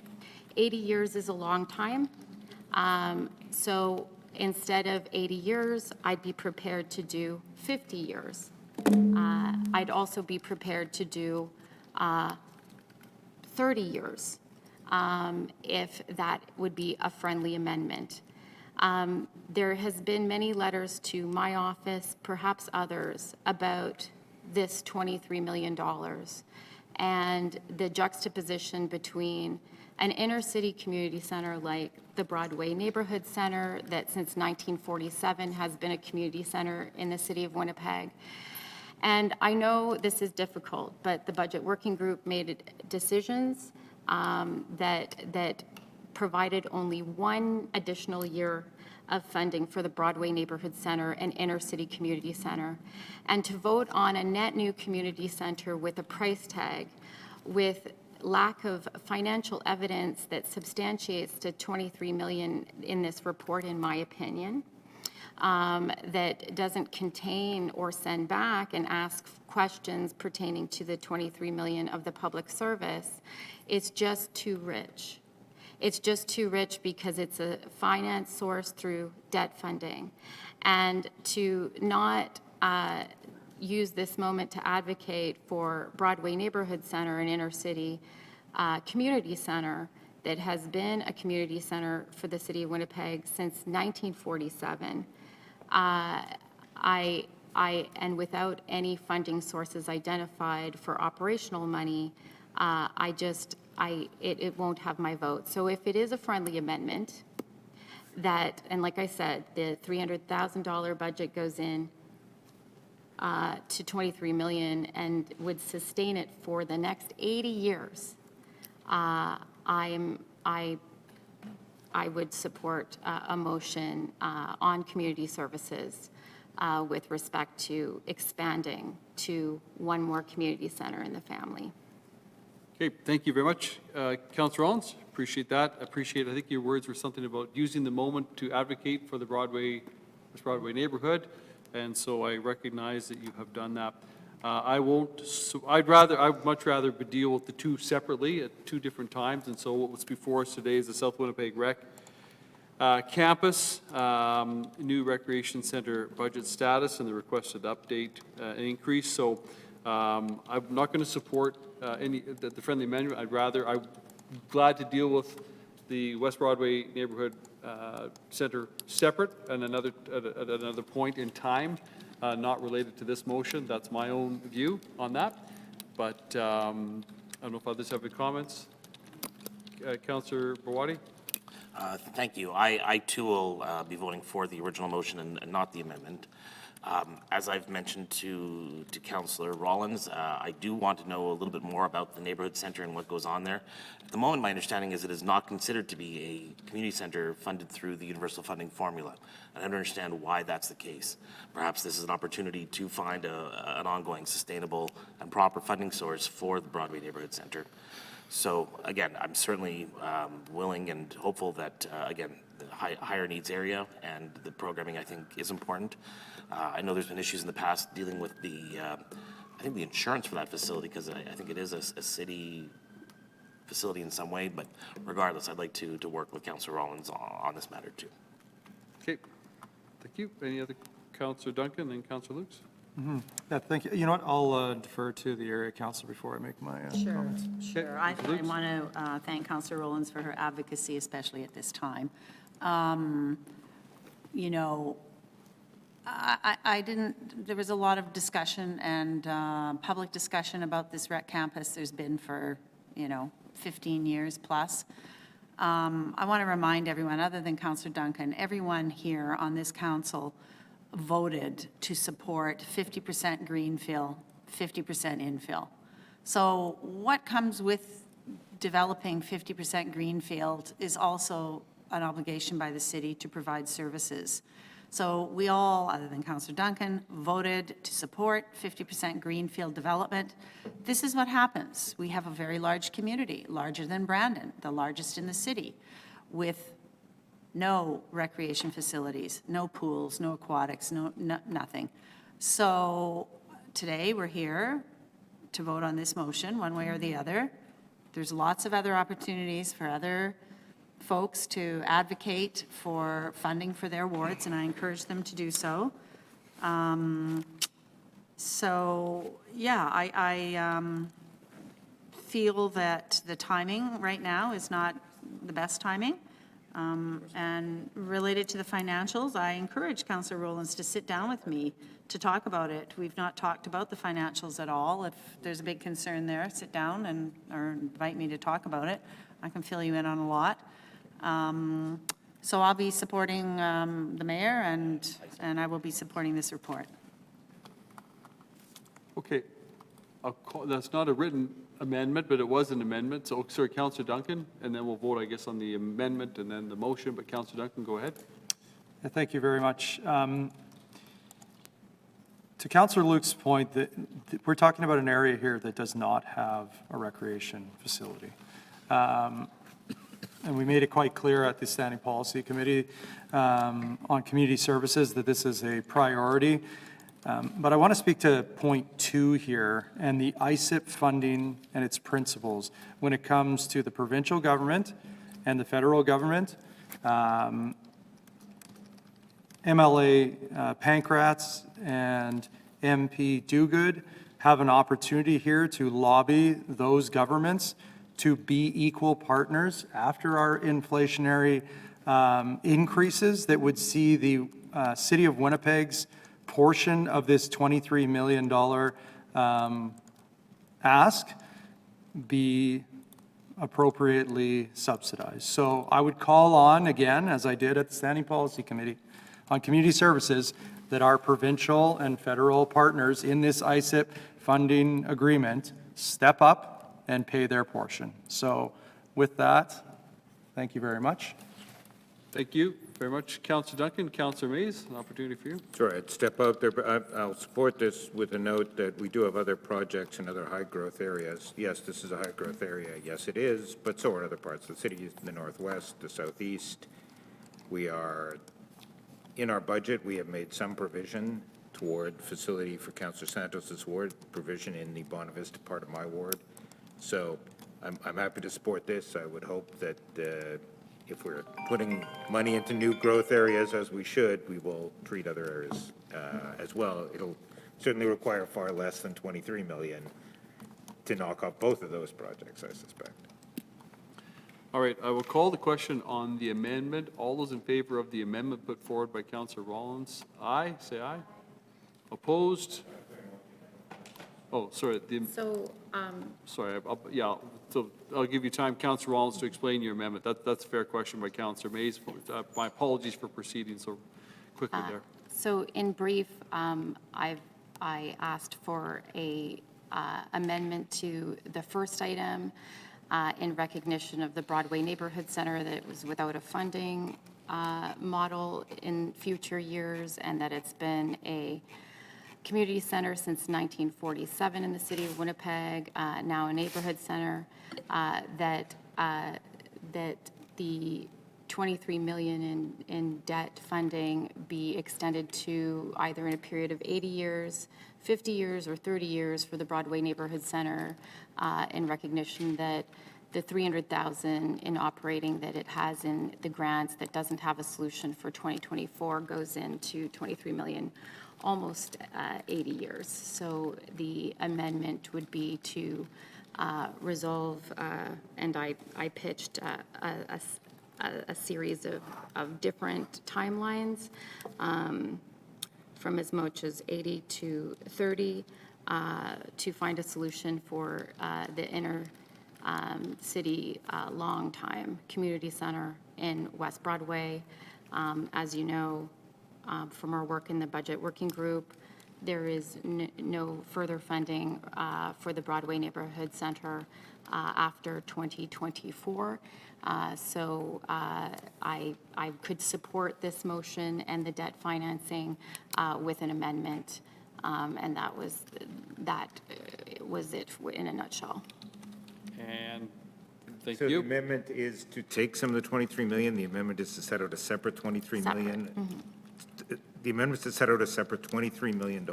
No, between, or I conceded that it could be a declining number of years in an effort to negotiate on behalf of the community center. Probably best I don't vote on this, having been out of the room. That's fair. Okay, all right. Thanks, sir. Thank you. So we'll let you, okay, not vote on this one. Okay. So then I'll call the question on Councillor Rollins' amendment. All in favor? Aye? Opposed? Nay? Okay. Call the question then on the main item. All in favor? Aye? Opposed? Nay? Okay. All right. The amendment is lost. The main item passes. Okay, moving on then to the Standing Policy Committee report of May 9th on property and development. There are 7 items there. All those in favor? Aye. Opposed? Carried. Motion to adjourn. Councillor Lukes, thank you. All those in favor? Aye. We are adjourned. Thank you.